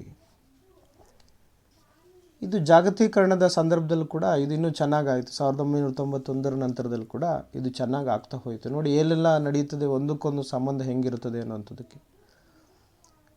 ಜಾಗತೀಕರಣದ ಮೂಲಕ ನಾವು ಬಯಸಿದಂಥ ಅನುಕೂಲಗಳೇನು, ಆದರೆ ನಾವು ಪಡಿತಾ ಇರುವಂಥ ಅನುಕೂಲಗಳೇನು ಅನ್ನೋಂಥದ್ದನ್ನು ಕೂಡ ನಾವು ಹೊರಹೆಚ್ಚು ನೋಡಬೇಕು, ತಿಳಿಬೇಕೀಗ. ವಾಲ್ಪರೈನಲ್ಲಿ ಕೂಡ ಹೀಗೆ ಆಗಿದ್ದು, ಉತ್ಪಾದನಾ ವೆಚ್ಚವನ್ನು ಕಡಿತ ಮಾಡೋದಕ್ಕೋಸ್ಕರವಾಗಿ ಯಾಂತ್ರೀಕರಣವನ್ನು ಮಾಡೋದನ್ನು ಆರಂಭ ಮಾಡಿದ್ರು. ಅದರ ಜೊತೆಗೆ ನೌಕರರನ್ನು, ಅಲ್ಲಿವರೆಗೂ ಇಟ್ಕೊಂಡಿದ್ದಂಥ ನೌಕರರನ್ನು ವಾಪಸ್ ಕಳಿಸೋದನ್ನು ಆರಂಭ ಮಾಡಿದ್ರು. ನೋಡಿ, ಸರ್ಕಾರವೇ ಕರ್ಕೊಂಡು ಬಂದಂತಹ ಕಂಪನಿಗಳು, ಸರ್ಕಾರದ ಪ್ರಾಯೋಜಕತ್ವದಲ್ಲಿ ನಡೆಯುವಂಥ ಕಂಪ್ನಿಗಳು ಅಥವಾ ಸರ್ಕಾರದಿಂದ ಸಿಗ್ತಾ ಇರುವಂಥ ಅನುಕೂಲಗಳನ್ನ ಬಳಸ್ಕೊಂಡಂಥ ಕಂಪ್ನಿಗಳು ಜನರ ಉದ್ಯೋಗಾವಕಾಶಗಳನ್ನ ಕಿತ್ಕೊಳ್ತಾ ಹೋದವು. ಇದನ್ನು ಕೂಡ ನಾನು ತುಂಬ ವಿಸ್ತೃತವಾಗಿ ಎಲ್ಲ ಚರ್ಚೆ ಮಾಡೋಕ್ಕೆ ನನಗೆ ಸಮಯ ಇಲ್ಲದೆ ಇರೋದ್ರಿಂದ ಸ್ವಲ್ಪ ಭಾಗಗಳನ್ನು ಅಷ್ಟೇ ನಾನು ಹೇಳಿ ಮುಂದಕ್ಕೆ ಹೋಗ್ತಾ ಇದ್ದೀನಿ. ಹಾಗಿದ್ದರೆ ಸರ್ಕಾರ ಮತ್ತು ಪ್ರಭುತ್ವದ ಜವಾಬ್ದಾರಿಯನ್ನು ಕುರಿತು ನಾವು ಗಮನಿಸಿದ್ವಿ. ಹಾಗಿದ್ರೆ ಏನು ಮಾಡಬೇಕಾಗಿದ್ರೆ, ಜೀವ ಸಂಕುಲದ ಜೀವ ವೈವಿಧ್ಯಗಳ ರಕ್ಷಣೆಯ ಪ್ರಶ್ನೆ ಯಾರ್ದಾಗಿದ್ದರೆ,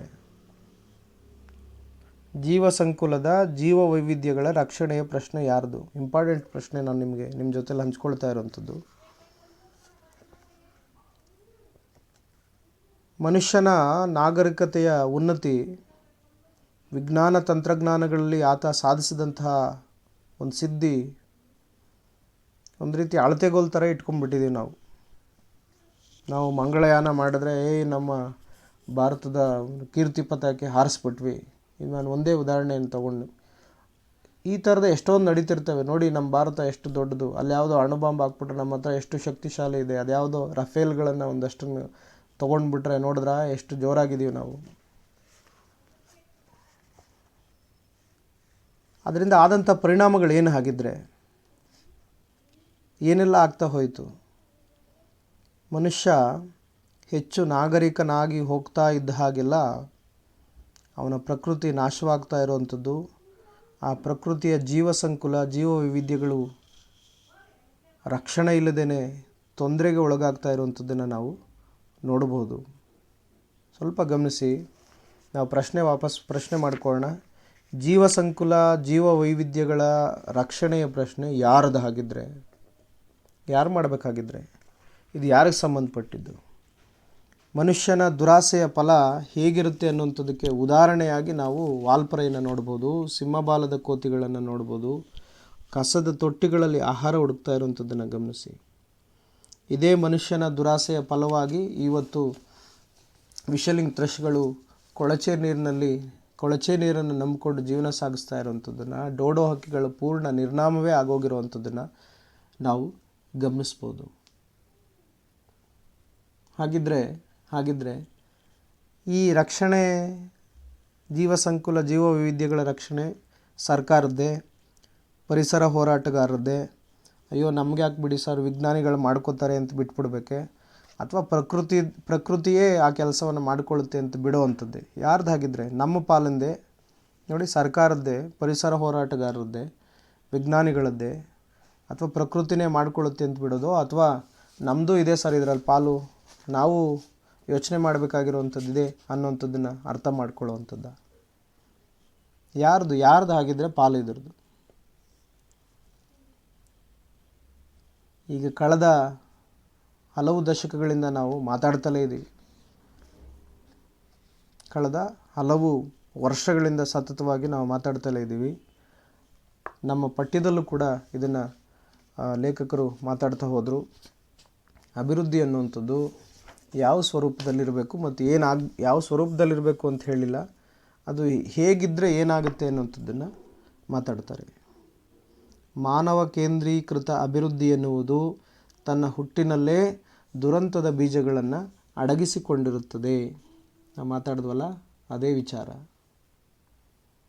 ಅಭಿವೃದ್ಧಿ ಜೀವಪರವಾದದ್ದೇ, ನಿಸರ್ಗ ಪರವಾದದ್ದೇ?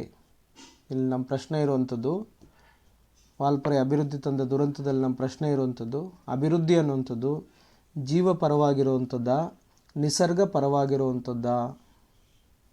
ಅದಕ್ಕೇ ನಾವು ನಮ್ಮ ಸರ್ಕಾರಗಳು ಯಾವ ದೂರದೃಷ್ಟಿಯನ್ನು ಇಟ್ಕೊಂಡಿರಬೇಕು ಅಭಿವೃದ್ಧಿಯ ವಿಚಾರದಲ್ಲಿ ಅನ್ನೋಂಥದ್ದನ್ನು ನಾವು ಚರ್ಚೆಗೆ ತೊಗೊಂಡ್ರೆ ಇವು ನಮಗೆ ಗೊತ್ತಾಗ್ತವೆ. ಮಾನವ ಕೇಂದ್ರೀಕೃತವಾದಂಥ ಅಭಿವೃದ್ಧಿ ಅಂದರೆ ನಮ್ಮ ಮನುಷ್ಯರ ಉಪಯೋಗಗಳನ್ನು ಹೆಚ್ಚು ಮಾಡುವುದಕ್ಕೋಸ್ಕರವಾಗಿ ನಡೆಯುವಂತಹ ಅಭಿವೃದ್ಧಿ, ಮನುಷ್ಯನ ಅನುಕೂಲಗಳನ್ನೇ ಮುಖ್ಯವಾಗಿ ಇಟ್ಕೊಂಡು ನಡೆಯುವಂಥ ಅಭಿವೃದ್ಧಿ ಯಾವತ್ತಿದ್ರೂ ಕೂಡ ಸಮಾಜ ವಿರೋಧಿ ಮತ್ತು ಸಮಾಜಕ್ಕೆ ಮಾರಕ ಆಗಿರುತ್ತೆ ಅನ್ನುವಂಥದ್ದಕ್ಕೆ ವಾಲ್ಪರೈ ಒಂದು ನಿದರ್ಶನ. ನೋಡಿ, ನಮ್ಮ ಸ್ವಾರ್ಥದ ಬದುಕನ್ನು ಉನ್ನತೀಕರಿಸಿಕೊಳ್ಳುವುದಕ್ಕೆ ಮಾಡಿದಂತಹ ಎಲ್ಲ ಪ್ರಯತ್ನಗಳು ಕೂಡ ವಾಲ್ಪರೈನ ದುರಂತಕ್ಕೆ, ನಾಶಕ್ಕೆ ಕಾರಣವಾಯಿತು ಅನ್ನುವಂಥದ್ದೇನೆ ಈ ಪಠ್ಯದ ಮುಖ್ಯವಾದಂಥ ವಿಚಾರ. ವಾಲ್ಪರೈನ ಕಾಡು ನಾಶವಾಯಿತು, ಅಲ್ಲಿನ ಜೀವ ವೈವಿಧ್ಯದಲ್ಲಿದ್ದಂತಹ ಕಾಡಿನ ಹಲವಾರು ಸಸ್ಯ ಸಂಕುಲ, ಪ್ರಾಣಿಗಳು, ಪಕ್ಷಿಗಳು ಎಲ್ಲವೂ ಕೂಡ ಇದೇ ರೀತಿಯಾಗಿ ದುರಂತವನ್ನು ಕಾಣ್ತಾ ಹೋಗ್ತವೆ. ಇದನ್ನು ನಾವು ಗಮನಿಸಬೇಕು. ಅಂದರೆ ಅಭಿವೃದ್ಧಿ ಅನ್ನುವಂಥದ್ದು ಕೇವಲ ಮನುಷ್ಯನನ್ನು ದೃಷ್ಟಿಯಲ್ಲಿಟ್ಕೊಂಡು ಆಗುವಂಥದ್ದಾಗಿರಬಾರ್ದು ಅನ್ನೋದನ್ನು ನೇರವಾಗಿ ಈ ಪಠ್ಯದೊಳಗಡೆ ಕೃಪಾಕರ್ ಸೇನಾನಿ ಪುಟ್ಟಸ್ವಾಮಿ ಅವರು ಚರ್ಚೆ ಮಾಡ್ತಿದ್ದಾರೆ. ಮನುಕುಲದ ಪತನಕ್ಕೆ ಕಾರಣವಾಗುತ್ತೆ ಅಂತ ಅಭಿವೃದ್ಧಿ ಏನಾದರೂ ಆಗಿದ್ದರೆ ಆ ಥರದ ಅಭಿವೃದ್ಧಿ ಎಲ್ಲ ಬೇಕಾಗಿರುವಂಥದ್ದು. ಆ ಅಭಿವೃದ್ಧಿ ಯಾವತ್ತಿದ್ರೂ ಕೂಡ ಜೀವಪರವಾಗಿರುವ ಮತ್ತು ನಿಸರ್ಗ ಪರವಾಗಿರುವಂತಹ ಅಭಿವೃದ್ಧಿ ಆಗಿರಬೇಕು. ಮನುಷ್ಯನ ಅಭಿವೃದ್ಧಿಯನ್ನು ದೃಷ್ಟಿಯಲ್ಲಿಟ್ಕೊಂಡು ಆಗುವಂಥ ಅಭಿವೃದ್ಧಿ ಯಾವತ್ತೂ ಕೂಡ ಸಮಾಜಕ್ಕೆ ವಿರೋಧಿ ಮತ್ತು ಸಮಾಜಕ್ಕೆ ಮಾರಕ, ಪ್ರಕೃತಿಗೆ ಮಾರಕ ಅನ್ನುವಂಥದ್ದನ್ನು ಇಲ್ಲಿ ಅವರು ಮಾತಾಡ್ತಾ ಹೋಗ್ತಾರೆ. ಎರಡನೇ ವಿಚಾರ ಈ ವಾಲ್ಪರೆಯಲ್ಲಿ ನಾವು ಗಮನಿಸಬೇಕಾಗಿ, ಹಾಗಿದ್ರೆ ಮುಂದಿನ ಜನಾಂಗಕ್ಕೆ ನಮ್ಮ ಬಳುವಳಿ ಏನು? ಹಾಗಿದ್ರೆ ಯಾಕೆ ನಾವು ನಮ್ಮ ತೃಪ್ತಿಯನ್ನಷ್ಟೇ, ನಮ್ಮ ಜೀವಿತಾವಧಿಯನ್ನಷ್ಟೇ ಮುಖ್ಯ ಅಂಥೇಳಿ ಪರಿಗಣಿಸಿರ್ತೀವಿ? ಸರಿನಾ? ಹಾಗಿದ್ರೆ ನಾವು ಮಾಡ್ತಾ ಇರುವಂಥದ್ದು ನಮ್ಮ ಪಾಡಿಗೆ ನಾವು ನಮಗೆ ಸಿಕ್ಕಿರುವಂಥ ಎಲ್ಲ ಅವಕಾಶಗಳನ್ನ ಬಳಸ್ಕೊಂಡು ಚೆನ್ನಾಗಿ ಬದುಕಿ ನಮ್ಮ ಅವಧಿಯನ್ನು ಮುಗಿಸ್ಕೊಂಡು ಹೊರಟೋಗ್ಬಿಟ್ರೆ ಸಾಕಾಗಿದ್ದರೆ, ಅಭಿವೃದ್ಧಿ ಅಂತ ಹೇಳಿಕೊಂಡು ಪರಿಸರವನ್ನು ನಾಶ ಮಾಡಿಕೊಂಡು ನಮ್ಮ ಕಾಲವನ್ನು ಮುಗಿಸ್ಕೊಂಡು ಇಲ್ಲಿಂದ ಹೊರಟುಬಿಟ್ರೆ ಮುಗಿತಾ ಅಲ್ಲಿಗೆ. ಆಗಿದ್ದರೆ ನಮ್ಮ ಸಾಮಾಜಿಕವಾದಂಥ ಹೊಣೆಗಾರಿಕೆ ಏನಾಗಿರಬೇಕು? ಪರಿಸರದ ವಿಚಾರವಾಗಿ ನಮ್ಮ ಬದುಕಿನ ಪ್ರಶ್ನೆ, ಪರಿಸರ ಅನ್ನುವಂಥದ್ದು ನಮ್ಮ ಬದುಕಿನ ಪ್ರಶ್ನೆ ಆಗಿರಬೇಕು. ವರ್ತಮಾನವನ್ನು ವಾಲ್ಪರೈನ ಮೂಲಕ ನೋಡುವಂಥದ್ದು ಹೇಗೆ ಅನ್ನೋದನ್ನು ಈ ಪಠ್ಯದೊಳಗಡೆ ಕೃಪಾಕರ್ ಸೇನಾನಿಯವರು ಮಾತಾಡ್ತಿದ್ದಾರೆ. ಅಂದರೆ ಇವೆಲ್ಲ ನಾವು ಕೇಳ್ಕೋಬೇಕಾಗಿರುವಂಥ ಪ್ರಶ್ನೆ. ನಮ್ಮ ಸಾಮಾಜಿಕ ಹೊಣೆಗಾರಿಕೆ ಏನು, ಮುಂದಿನ ಜನಾಂಗಕ್ಕೆ ನಮ್ಮ ಬಳುವಳಿ ಏನು ಆಗಿದ್ದರೆ, ಪರಿಸರದ ಜೊತೆಗೆ ನಮ್ಮ ಬದುಕಿನ ಪ್ರಶ್ನೆ ಏನಾಗಿರಬೇಕು, ಇವೆಲ್ಲವೂ ಕೂಡ ನಾವು ಕೇಳ್ಕೋಬೇಕಾಗಿರುವಂಥ ಪ್ರಶ್ನೆಗಳು ಮತ್ತು ಅನಿವಾರ್ಯವಾದಂಥ ಮತ್ತು ಜವಾಬ್ದಾರಿ ಇಟ್ಕೊಂಡು ಕೇಳ್ಕೋಬೇಕಾಗಿರುವಂಥ ಪ್ರಶ್ನೆಗಳು ಇವಾಗಿದ್ದಾವೆ.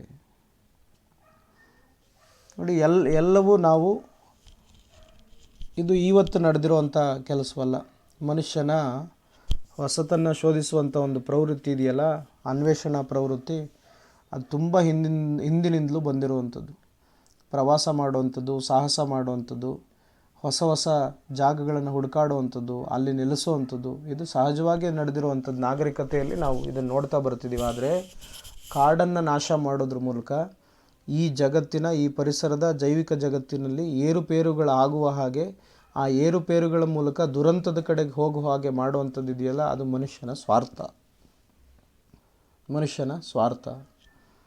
ಆ ಮನುಷ್ಯ ಅಂದರೆ ನಾವು ನಮ್ಮ ಸ್ವಾರ್ಥಕ್ಕೋಸ್ಕರವಾಗಿಯೇ ಅಭಿವೃದ್ಧಿ ಎನ್ನುವ ಹೆಸರನ್ನ ಇಟ್ಕೊಂಡು ಹೀಗೆ ಪ್ರಕೃತಿಯ ಮೇಲೆ ಮಾಡ್ತಾ ಇರುವಂಥ ಅತ್ಯಾಚಾರವನ್ನು, ಪ್ರಕೃತಿಯ ಮೇಲೆ ಮಾಡ್ತಾ ಇರುವಂಥ ದೊಡ್ಡ ಕೆಡುಕಿನ ದಾರಿಗಳನ್ನು ವಾಲ್ಪರೈ ಇಲ್ಲಿ ಚರ್ಚೆ ಮಾಡ್ತಾ ಹೋಗುತ್ತೆ.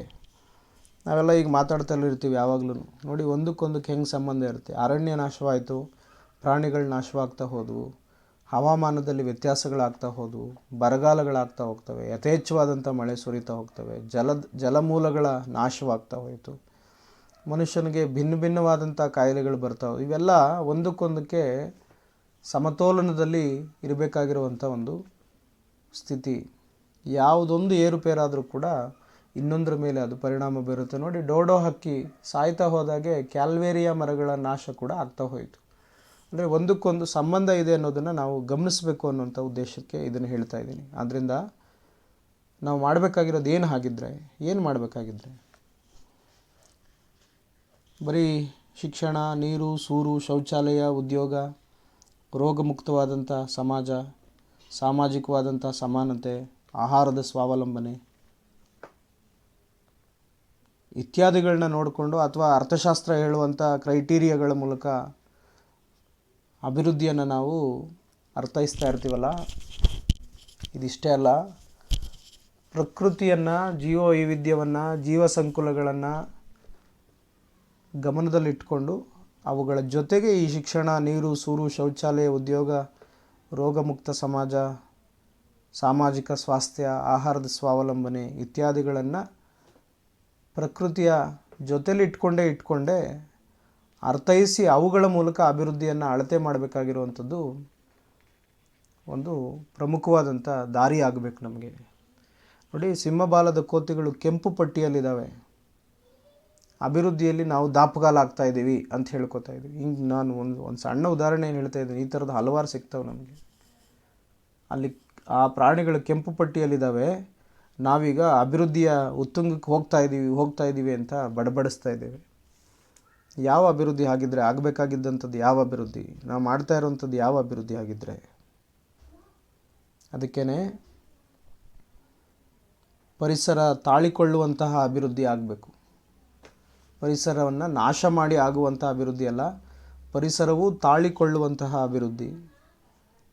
ತಳಮಟ್ಟದ ಜನರು ಕೂಡ ಆ ಅಭಿವೃದ್ಧಿಯ ಪಾಲುದಾರರಾಗಬಹುದಾಗಿರುವಂತಹ ಅಭಿವೃದ್ಧಿ ಮತ್ತು ಅವರ ಜೀವನ ವಿಧಾನಗಳನ್ನು ಕೃತಕಗೊಳಿಸದೇ ಇರುವಂಥ ಒಂದು ಅಭಿವೃದ್ಧಿಯ ಕಡೆಗೆ ನಾವು ಮನಸ್ಸು ಮಾಡಬೇಕಾಗಿದೆ.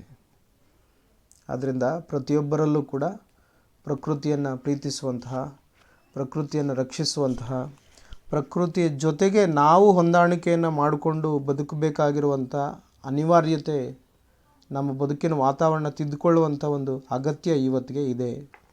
ಪ್ರಕೃತಿಯನ್ನು ನಾಶ ಮಾಡಿ ಪ್ರಕೃತಿಯನ್ನು ನಮಗೆ ಬೇಕಾಗಿರೋ ಹಾಗೆ ಬದಲಾಯಿಸ್ಕೊಂಡು ಬದುಕೋದಲ್ಲ, ನಾವು ಪ್ರಕೃತಿ ಜೊತೆಗೆ ಬದಲಾವಣೆ ಮಾಡಿಕೊಂಡು ಬದುಕಬೇಕಾಗಿರುವಂಥ ಅನಿವಾರ್ಯತೆಯನ್ನು ಈ ಜೀವಜಾಲ ಕೃತಿಯ ವಾಲ್ಪರೆಯ ಅಭಿವೃದ್ಧಿ ತಂದ ದುರಂತ ಅನ್ನುವಂಥದ್ದು ನಮ್ಮ ಎದುರುಗಡೆ ಒಂದು ದೊಡ್ಡ ಪ್ರಶ್ನೆ ಇದು. ನಾವೀಗ ಉತ್ತರವನ್ನು ಮಾಡ್ಕೋಬೇಕಾಗಿದೆ. ಆದ್ದರಿಂದಲೇ ಮನುಷ್ಯನಿಗೆ ಅತಿ ಆಸೆ ವಿವೇಕ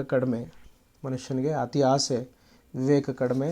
ವಿವೇಕವನ್ನು ಕಳ್ಕೊಂಡು ನಾವು ಅಭಿವೃದ್ಧಿ ಅಂಥೇಳಿ ಅಭಿವೃದ್ಧಿಯ ಬೆನ್ನು ಬಿದ್ದು ಹೋದರೆ ಇವತ್ತು ವಾಲ್ಪರೈ ಇದೆ. ಈ ವಾಲ್ಪರೈ ಜೊತೆಗೆ ಇದೇ ಥರದ ಹಲವಾರು ಪ್ರದೇಶಗಳು ನಾಶವಾಗ್ತಾ ಹೋಗ್ತಾ ಇದ್ದಾವೆ. ನಾಳೆ ನಿಮ್ಮ ಊರುಗಳು, ನಿಮ್ಮ ಮನೆಗಳು ಮತ್ತು ನಾವುಗಳೇ ಈ ಅಭಿವೃದ್ಧಿಯ ಹೆಸರಿನಲ್ಲಿ ಕಳೆದು ಹೋಗುವಂಥ, ತೊಂದರೆಗೆ ಸಿಲುಕಿಕೊಳ್ಳುವಂಥ ಒಂದು ವಾತಾವರಣ ನಿರ್ಮಾಣವಾಗುತ್ತೆ ಅನ್ನುವಂಥದ್ದನ್ನು ನಾವು ಗಮನಿಸಬೇಕು. ಆದ್ದರಿಂದಲೇ ಮನುಷ್ಯ ಎಷ್ಟು ಪ್ರಕೃತಿಯಲ್ಲಿ ಮನುಷ್ಯ ತನ್ನ ಬದುಕು ಹೇಗೆ ಮುಖ್ಯವೋ, ಪ್ರಕೃತಿಯ ಜೊತೆಗೆ ಇರುವಂತಹ, ಪ್ರಕೃತಿಯಲ್ಲೇ ಇರುವಂಥ, ನಮ್ಮ ಜೊತೆಗೆ ಇರುವಂಥ ಚರಾಚರಗಳೆಲ್ಲವೂ ಕೂಡ ಅಷ್ಟೇ ಮುಖ್ಯ. ಪ್ರಾಣಿಗಳು ಅಷ್ಟೇ ಮುಖ್ಯ, ಪಕ್ಷಿಗಳು ಅಷ್ಟೇ ಮುಖ್ಯ. ಈ ಪ್ರಕೃತಿಯ ಜೊತೆಗೆ ಇರುವಂತಹ ಸಸ್ಯ ಸಂಕುಲಗಳು ಅಷ್ಟೇ ಮುಖ್ಯ. ಗಾಳಿ, ನೀರು, ಬೆಳಕು ಇತ್ಯಾದಿಗಳು ಕೂಡ ಅಷ್ಟೇ ಮುಖ್ಯ. ಆದ್ದರಿಂದಲೇ ಇವುಗಳ ಜೊತೆಗೆ ಹೊಂದಾಣಿಕೆಯ ಒಂದು ಬದುಕನ್ನು ನಾವು ಕಟ್ಕೊಳ್ಳೋವಂಥದ್ದನ್ನು ನಾವು ನೋಡಬೇಕು ಅನ್ನುವಂಥದ್ದು ಈ ಪಠ್ಯದ ಮುಖ್ಯವಾದಂಥ ಧಾತು. ಹಾಗಿದ್ಮೇಲೆ ನಾವು ಹಿಂಗೆ ಬದುಕೋದಾದರೂ ಹೇಗೆ? ನಮ್ಮ ಛಲ ಏನಾಗಿರಬೇಕು? ಮುಂದಿನ ಜನಾಂಗಕ್ಕೆ ಪರಿಶುದ್ಧವಾದಂಥ ನೀರು, ಮಲಿನಗೊಳ್ಳದ ಗಾಳಿ, ಸ್ವಚ್ಛವಾದಂಥ ಸಮುದ್ರ, ನೀಲಿ ಆಕಾಶಗಳನ್ನು ನಮ್ಮ ಮುಂದಿನ ಜನಾಂಗದವರು ಕೂಡ ಅನುಭವಿಸುವ ಹಾಗೆ ನೋಡಿಕೊಳ್ಳಬೇಕಾಗಿರುವಂಥ ಒಂದು ಬದ್ಧತೆ ನಮ್ಮಲ್ಲಿ ಹುಟ್ಟಬೇಕು. ನಮ್ಮ ಸುತ್ತಮುತ್ತಲಿರುವಂಥ ಪರಿಸರದ ಮೇಲಿರುವಂಥ ಕಾಳಜಿ ನಿಜವಾದಂಥ ಕಾಳಜಿ ಆಗಿರಬೇಕು ಅನ್ನೋದಕ್ಕೆ ಒಂದು ಆದರ್ಶಪ್ರಾಯವಾದಂಥ ಉದಾಹರಣೆಯಾಗಿ, ನಮ್ಮ ಛಲಕ್ಕೆ ಒಂದು ದೊಡ್ಡ ಉದಾಹರಣೆಯಾಗಿ ನಾವು ಬೌಫಿಯಾರ್ನನ್ನು ನೋಡ್ತೇವೆ. ಬೌಫಿಯಾರ್ ಈ ಒಂದು ಕಥೆಯನ್ನು ನಾನು ನಿಮಗೆ ಈತನ ವಿಚಾರವನ್ನು ಹೇಳಿ ನಾನು ನನ್ನ ಮಾತುಗಳನ್ನ ನಿಲ್ಲಿಸ್ತೇನೆ. ಬೌಫಿಯಾರ್ನ ಕತೆ. ಎಲ್ಜಿಯಾರ್ಡ್ ಬೌಫಿಯಾರ್ ಅನ್ನುವಂಥದ್ದು ಈತನ ಹೆಸರು. ಎಲ್ಜಿಯಾರ್ಡ್ ಬೌಫಿಯಾರ್ ಅನ್ನುವಂಥದ್ದು ಈತನ ಹೆಸರು.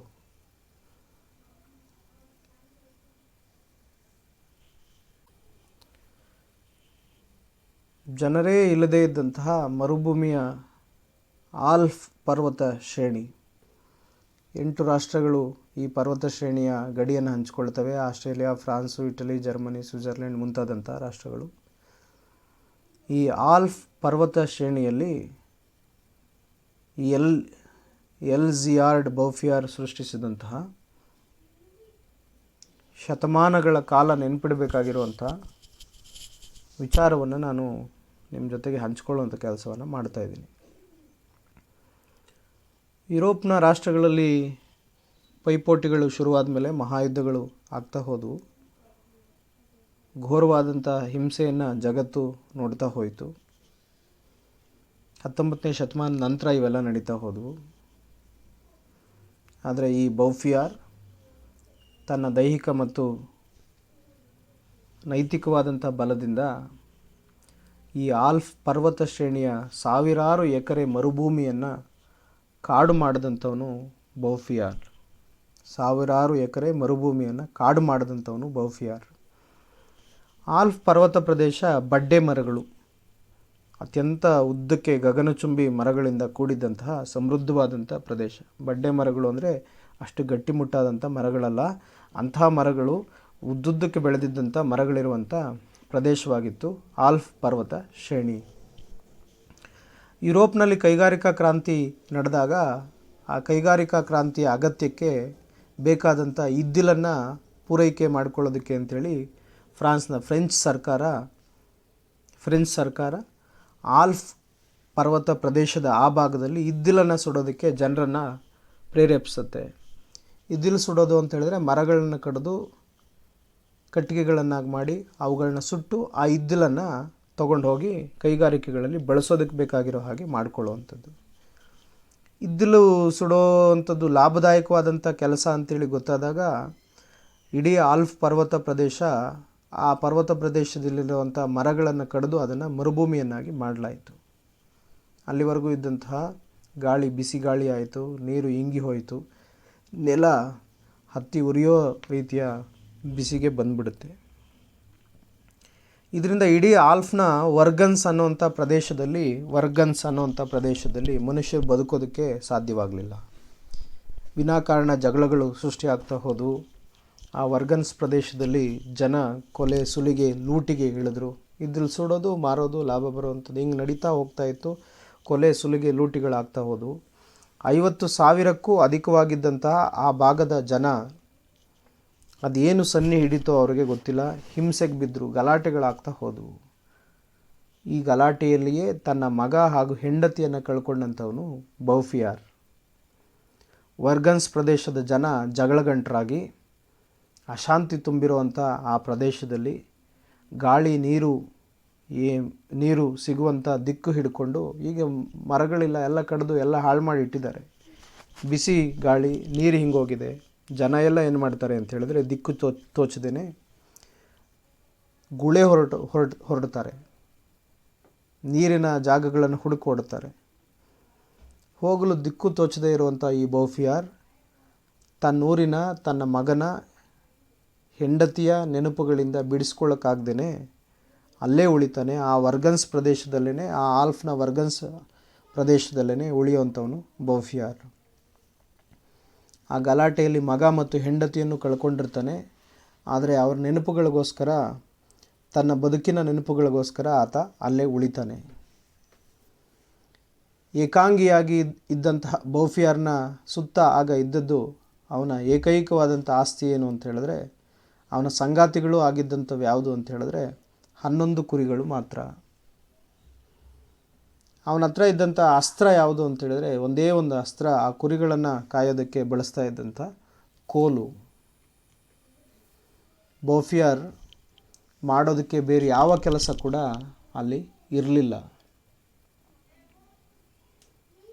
ಆಲ್ಪ್ ಪರ್ವತ ಪ್ರದೇಶ ಏನಿದೆಯೋ ಅದು 1200ರಿಂದ 1300 ಮೀಟರ್ ಎತ್ತರದ ಪ್ರದೇಶ. ಒಂದು ರೀತಿ ವೇಸ್ಟು ಜಾಗ ಅದು. ಇಂತಹ ಆಲ್ಪ್ ಕಣಿವೆಗಳಲ್ಲಿ ಕಡ್ದಾಗ ಬಿದ್ದಿದ್ದಂತಹ ಮರಗಳ ಬೀಜಗಳನ್ನೆಲ್ಲ ಈ ಬೌಫಿಯಾರ್ ಸಂಗ್ರಹಿಸ್ತಾನೆ. ತನ್ನ ಕುರಿ ಕಾಯುವಂಥ ಕೋಲಲ್ಲಿ ಭೂಮಿಗೆ ತಿವಿದು ಆ ಇಡೀ ಪ್ರದೇಶಕ್ಕೆ ಹೀಗೆ ಆರಿಸ್ಕೊಂಡು ಬಂದಿರುವಂಥ ಬೀಜಗಳನ್ನು ಬಿತ್ತುತ್ತಾ ಹೋಗ್ತಾನೆ ಬೌಫಿಯಾರ್. 1913ರಿಂದ 1947 ತನಕ ಸುಮಾರು 34 ವರ್ಷಗಳ ಕಾಲ, 1913ರಿಂದ 1947 ತನಕ ಸುಮಾರು 34 ವರ್ಷಗಳ ಕಾಲ ಬೌಫಿಯಾರ್ ಮಾಡಿದಂಥ ನಿರಂತರವಾದಂಥ ಈ ಕೆಲಸ ಫಲ ಕೊಡುತ್ತೆ. ಆ ಆಲ್ಪ್ ಪರ್ವತ ಶ್ರೇಣಿಯಲ್ಲಿ ಯಾವ ಮರುಭೂಮಿ ಇತ್ತೋ ಆ ಮರುಭೂಮಿ ತನ್ನ ಒಟ್ಟು ಚಹರೆಯನ್ನು ಬದಲಾಯಿಸಿಕೊಳ್ಳುತ್ತೆ. ಅಷ್ಟು ಸಾವಿರಾರು ಎಕರೆ ಕಾಡು ಆಲ್ಪ್ ಪರ್ವತ ಪ್ರದೇಶದಲ್ಲಿ ಸೃಷ್ಟಿಯಾಗುತ್ತೆ. ಈ 34 ವರ್ಷಗಳನ್ನು ಬೌಫಿಯಾರ್ ಒಬ್ಬ ತಪಸ್ವಿಯ ಹಾಗೆ ಸವಿಸ್ತಾನೆ.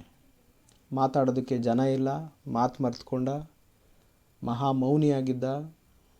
ತನ್ನ ಕುರಿಗಳ ಹಿಂಡು ದೊಡ್ಡದಾಗ್ತಾ ಹೋದ ಹಾಗೆ ತಾನು ಭೂಮಿಯಲ್ಲಿ ನೆಟ್ಟಂತಹ ಬೀಜಗಳಿಂದ ಬಂದಂಥ ಗಿಡಗಳನ್ನು ಇದೇ ಕುರಿಗಳು ತಿಂತಿದ್ದಾವೆ ಅಂಥೇಳಿ ಗೊತ್ತಾದಾಗ ಅವುಗಳನ್ನು ತಗೊಂಡೋಗಿ ಮಾರ ಹಾಕ್ತಾನೆ. 4 ಮಾತ್ರ ಅವನು ಉಳಿಸ್ಕೊಳ್ತಾನೆ. ಆ ನಂತರ ಬೆಳೆದಂಥ ಕಾಡಿನ ನಡುವೆ ಈ ಬೀಜವನ್ನು ಹಾಕಿ ನೂರಾರು ಮರಗಳನ್ನು ಬೆಳೆಸುವಂಥ, ಸಾವಿರಾರು ಮರಗಳನ್ನು ಬೆಳೆಸುವಂಥ ಒಂದು ಕೆಲಸವನ್ನು ಮುಂದುವರಿಸ್ತಾನೆ. ಜೊತೆಗೆ ನೂರಾರು ಜೇನುಗಳನ್ನು ಸಾಕ್ತಾನೆ. ಅಗ್ಗೆ ಮರ, ಗಿಡ, ಕುರಿ, ಮೋಡ, ಜೇನು ಇವೆಲ್ಲವೂ ಕೂಡ ಸಾಧ್ಯವಾಗ್ತದೆ. ಅವನಿಗೆ ಬೇರೆ ಯಾರೂ ಜನ ಇಲ್ಲ ಮಾತಾಡೋದಕ್ಕೆ. ಅವನು ತಾನು ಬೆಳೆದಂಥ ಇವುಗಳನ್ನೇ ನೋಡ್ತಾನೆ, ನಕ್ಕೊಳ್ತಾನೆ, ತನ್ನ ಪಾಡಕ್ಕೆ ತನ್ನ ಕೆಲಸವನ್ನು ಮಾಡ್ತಾನೆ.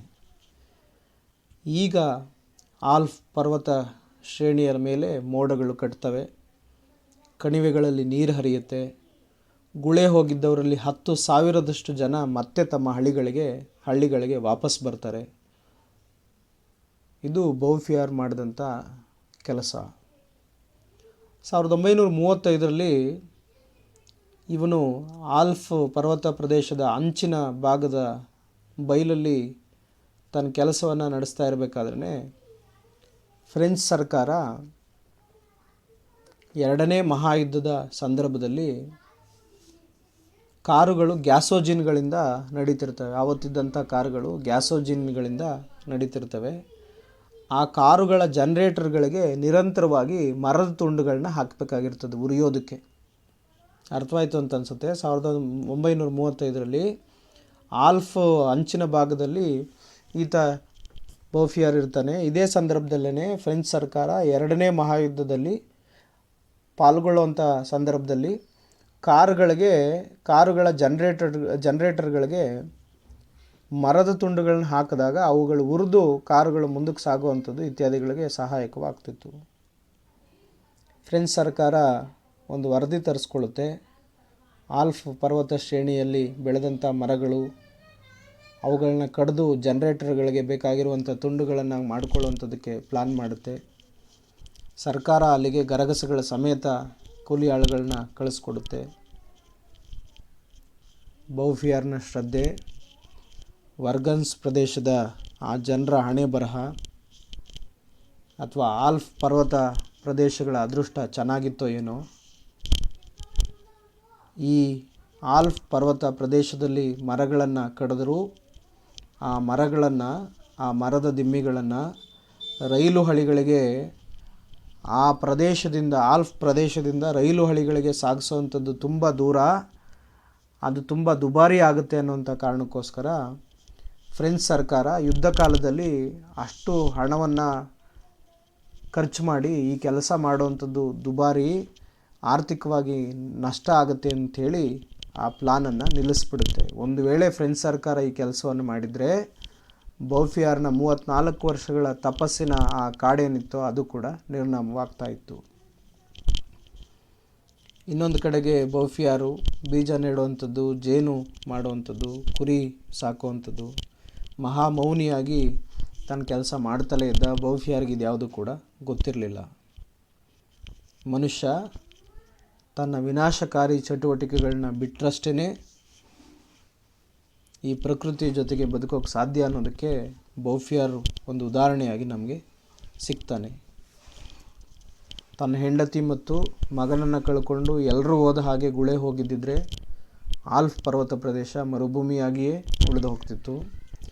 ನಿರ್ಮಲವಾದಂಥ ಹೃದಯ, ತನ್ನ ಕೈಗಳಿಂದಲೇ ಮಾಡಿದಂಥ ದುಡಿಮೆಯಿಂದ ಆಲ್ಪ್ ಶ್ರೇಣಿಯಲ್ಲಿ ನಗು ಕಾಣಿಸುವ ಹಾಗೆ ಮಾಡ್ತಾನೆ. ಒಬ್ಬನೇ ವ್ಯಕ್ತಿ ನರಕವಾಗಿದ್ದಂಥ ಆ ಜಾಗವನ್ನು ಸ್ವರ್ಗವಾಗಿ ಮಾರ್ಪಡಿಸ್ತಾನೆ. ಬೌಫಿಯಾರ್ನ ಈ ಕೆಲಸದ ಬಗ್ಗೆ ವರ್ಗನ್ಸ್ನ ಆ ಪ್ರದೇಶದ ಜನ ಮಾತನಾಡಿದ್ದು ಇಡೀ ಫ್ರಾನ್ಸ್ನಲ್ಲಿ ಅವನ ಹೆಸರುವಾಸಿಯಾಗುತ್ತೆ. ಜನ ಬೆಕ್ಕಸ ಬೆರಗಾಗಿ ಆ ವರ್ಗನ್ಸ್ ಪ್ರದೇಶವನ್ನು, ಆಲ್ಪ್ ಪರ್ವತ ಶ್ರೇಣಿಯನ್ನು ನೋಡ್ತಾರೆ. ಖ್ಯಾತ ಫ್ರೆಂಚ್ನ ಸಾಹಿತಿ ಜೀನ್ ಗಿಯಾನೋ ಅನ್ನೋಂಥವನು ಆಲ್ಪ್ ಪರ್ವತ ಶ್ರೇಣಿಗೆ ಭೇಟಿ ಕೊಟ್ಟು ಬೌಫಿಯಾರ್ನ ಜೀವನ ಚಿತ್ರಣವನ್ನು ತೆಗೆದಿಟ್ಕೊಳ್ತಾನೆ. ಅವನ ಮೇಲೇ ಒಂದು ಸಣ್ಣ ಪುಸ್ತಕವನ್ನು ಬರೀತಾನೆ. ಬೌಫಿಯಾರ್ ಒಬ್ಬ ರಚ್ಚೆ ಹಿಡಿದ ಮಗುವಿನ ಹಾಗೆ, ನೋಡಿ ಅವನ ಹೇಳಿಕೆ, ಬೌಫಿಯಾರ್ ಒಬ್ಬ ರಚ್ಚೆ ಹಿಡಿದ ಮಗುವನ್ನು ಮಲಗಿಸುವ ತಾಯಿಯ ಹಾಗೆ ಅಷ್ಟೇ ತಾಳ್ಮೆಯಿಂದ ಕುದಿತಾ ಇದ್ದಂತಹ ಆ ಆಲ್ಪ್ ಪರ್ವತ ಶ್ರೇಣಿಯನ್ನು ತಂಪಾಗಿಸಿದಂಥವನು ಈತ ಅನ್ನುವಂಥ ಮಾತು. ಹೀಗೆ 1947ರಲ್ಲಿ ಬೌಫಿಯಾರ್ ಬೆನಾನ್ ಅನ್ನುವಂಥ ಒಂದು ಜಾಗದಲ್ಲಿ ಮರಣವನ್ನು ಹೊಂದುತ್ತಾನೆ. ಬೌಫಿಯಾರ್ನ ಬಗ್ಗೆ ಇರುವಂಥ ಒಂದು ಮಾತು, ಆತ ಬರೆಯುವಂಥದ್ದು, ಆ ಜೀನ್ ಗಿಯಾನೋ ಬರೆಯುವಂಥ ಒಂದು ಮಾತು, the most extraordinary character I met ಅಂಥೇಳಿ ನಾನು ಭೇಟಿ ಮಾಡಿದಂತಹ ತುಂಬ ವಿಶೇಷವಾದಂಥ ವ್ಯಕ್ತಿಗಳಲ್ಲಿ ಬೌಫಿಯಾರ್ ಒಬ್ಬನಾಗಿದ್ದ ಅನ್ನುವಂಥ ಮಾತನ್ನು ಆ ಜೀನ್ ಗಿಯಾನೋ ಅಲ್ಲಿ ತನ್ನ ಕೃತಿಯೊಳಗಡೆ ಉಲ್ಲೇಖ ಮಾಡ್ತಾನೆ. ಯಾಕೆ ನಾನು ಈ ಕಥೆಯನ್ನು ಹೇಳಿದೆ ಅಂತ ಹೇಳಿದ್ರೆ, ನೋಡಿ, ಇದು ನಮಗೆ ಆದರ್ಶವಾಗಬೇಕು. ನಾವು ಅಭಿವೃದ್ಧಿ ಅಂತ ಹೇಳಿಕೊಂಡು ನಮ್ಮ ನಾಶವನ್ನು ನಾವೇ ಮಾಡ್ಕೋತಾ ಇದ್ದೀವಿ. ನಮ್ಮ ಮುಂದಿನವರ ಆಲೋಚನೆಗಳನ್ನು, ಮುಂದಿನ ಜನಾಂಗದ ಬಗೆಗಿನ ಯಾವುದೇ ಚಿಂತನೆಯನ್ನು ಕೂಡ ನಾವು ಮಾಡ್ತಾ ಇಲ್ಲ. ನಾವು ದುರಂತದ ಕಡೆಗೆ ನಡೀತಾ ಇದ್ದೀವಿ, ನಮ್ಮ ಮುಂದಿನವ್ರಿಗೂ ಕೂಡ ದುರಂತವನ್ನು ಕಟ್ಟಿಟ್ಟಿದ್ದೀವಿ ಆಗಲೇ. ಆದ್ದರಿಂದ ಬೌಫಿಯಾರ್ ನಮಗೆ ಆದರ್ಶವಾಗಬೇಕು. ಮುಂದಿನ ಜನಾಂಗ, ಮುಂದಿನ ಜೀವ ಸಂಕುಲವು ಬದುಕೋದಕ್ಕೆ ಬೇಕಾಗಿರುವಂಥ ವಾತಾವರಣವನ್ನು ಉಳಿಸಿ ಹೋಗುವಂಥ ಒಂದು ಜವಾಬ್ದಾರಿ ನಮ್ಮೆಲ್ಲರದಾಗಿದೆ ಅನ್ನುವಂಥದ್ದನ್ನು ಈ ವಾಲ್ಪರೈ ಅಭಿವೃದ್ಧಿ ತಂದ ದುರಂತದ ಹಿನ್ನೆಲೆಯಲ್ಲಿ ನಾವು ತಿಳಿಬೇಕು ಅನ್ನುವಂಥದ್ದೇನೆ ಲೇಖಕರ ತುಂಬ ಮುಖ್ಯವಾದಂಥ ಕಾಳಜಿ ಆಗಿದೆ ಅನ್ನುವಂಥದ್ದು ಗಮನಿಸ್ಬೇಕು ನಾವು. ಇಷ್ಟು ವಿಚಾರಗಳು ನಾನು ನಿಮ್ಮ ಜೊತೆಗೆ ಹಂಚ್ಕೊಳ್ಳೋದಕ್ಕೆ ಪ್ರಯತ್ನ ಮಾಡಿದ್ದೀನಿ. ಇನ್ನು ತುಂಬ ಇದ್ದವು. ನಾವು ಆಡಿಯೋ ಅಥವಾ ವಿಡಿಯೋದಲ್ಲಿ ಮಾತಾಡುವಂಥ ಸಂದರ್ಭದಲ್ಲಿ ಇವುಗಳನ್ನೆಲ್ಲ ವಿಸ್ತೃತವಾಗಿ ಹೇಳೋದು ಎಲ್ಲ ಕಷ್ಟ ಆಗುತ್ತೆ. ಯಾಕಂದರೆ ಅಪ್ಡೇಟ್ ಮಾಡುವಂಥದ್ದು, ಆಡಿಯೋ ವಿಡಿಯೋಗಳನ್ನ ಅಪ್ಡೇಟ್ ಮಾಡೋದು ಇವೆಲ್ಲ ಕಷ್ಟ. ಆದ್ದರಿಂದ ಸ್ವಲ್ಪವೇ ಸಂಕ್ಷಿಪ್ತವಾಗಿಯೇ ಇಂಪಾರ್ಟೆಂಟ್ ಆಗಿರುವಂಥ ವಿಚಾರಗಳನ್ನ ನಾನು ನಿಮ್ಮ ಜೊತೆಯಲ್ಲಿ ಮಾತಾಡುವಂಥ ಪ್ರಯತ್ನವನ್ನು ಮಾಡಿದ್ದೀನಿ. ಎಲ್ರಿಗೂ ಅರ್ಥವಾಗಿದೆ ಅಂತ ಭಾವಿಸ್ತೀನಿ. ಎಲ್ಲಾದರೂ ಗೊಂದಲಗಳಿದ್ದರೆ ಕೇಳಿ, ನನಗೆ ಗೊತ್ತಿರುವಂಥ ವಿಚಾರಗಳನ್ನ ಹಂಚ್ಕೊಳ್ಳುವಂಥ ಪ್ರಯತ್ನವನ್ನು ಮಾಡ್ತೀನಿ. ಎಲ್ರಿಗೂ ಮತ್ತೊಮ್ಮೆ ನಮಸ್ಕಾರ.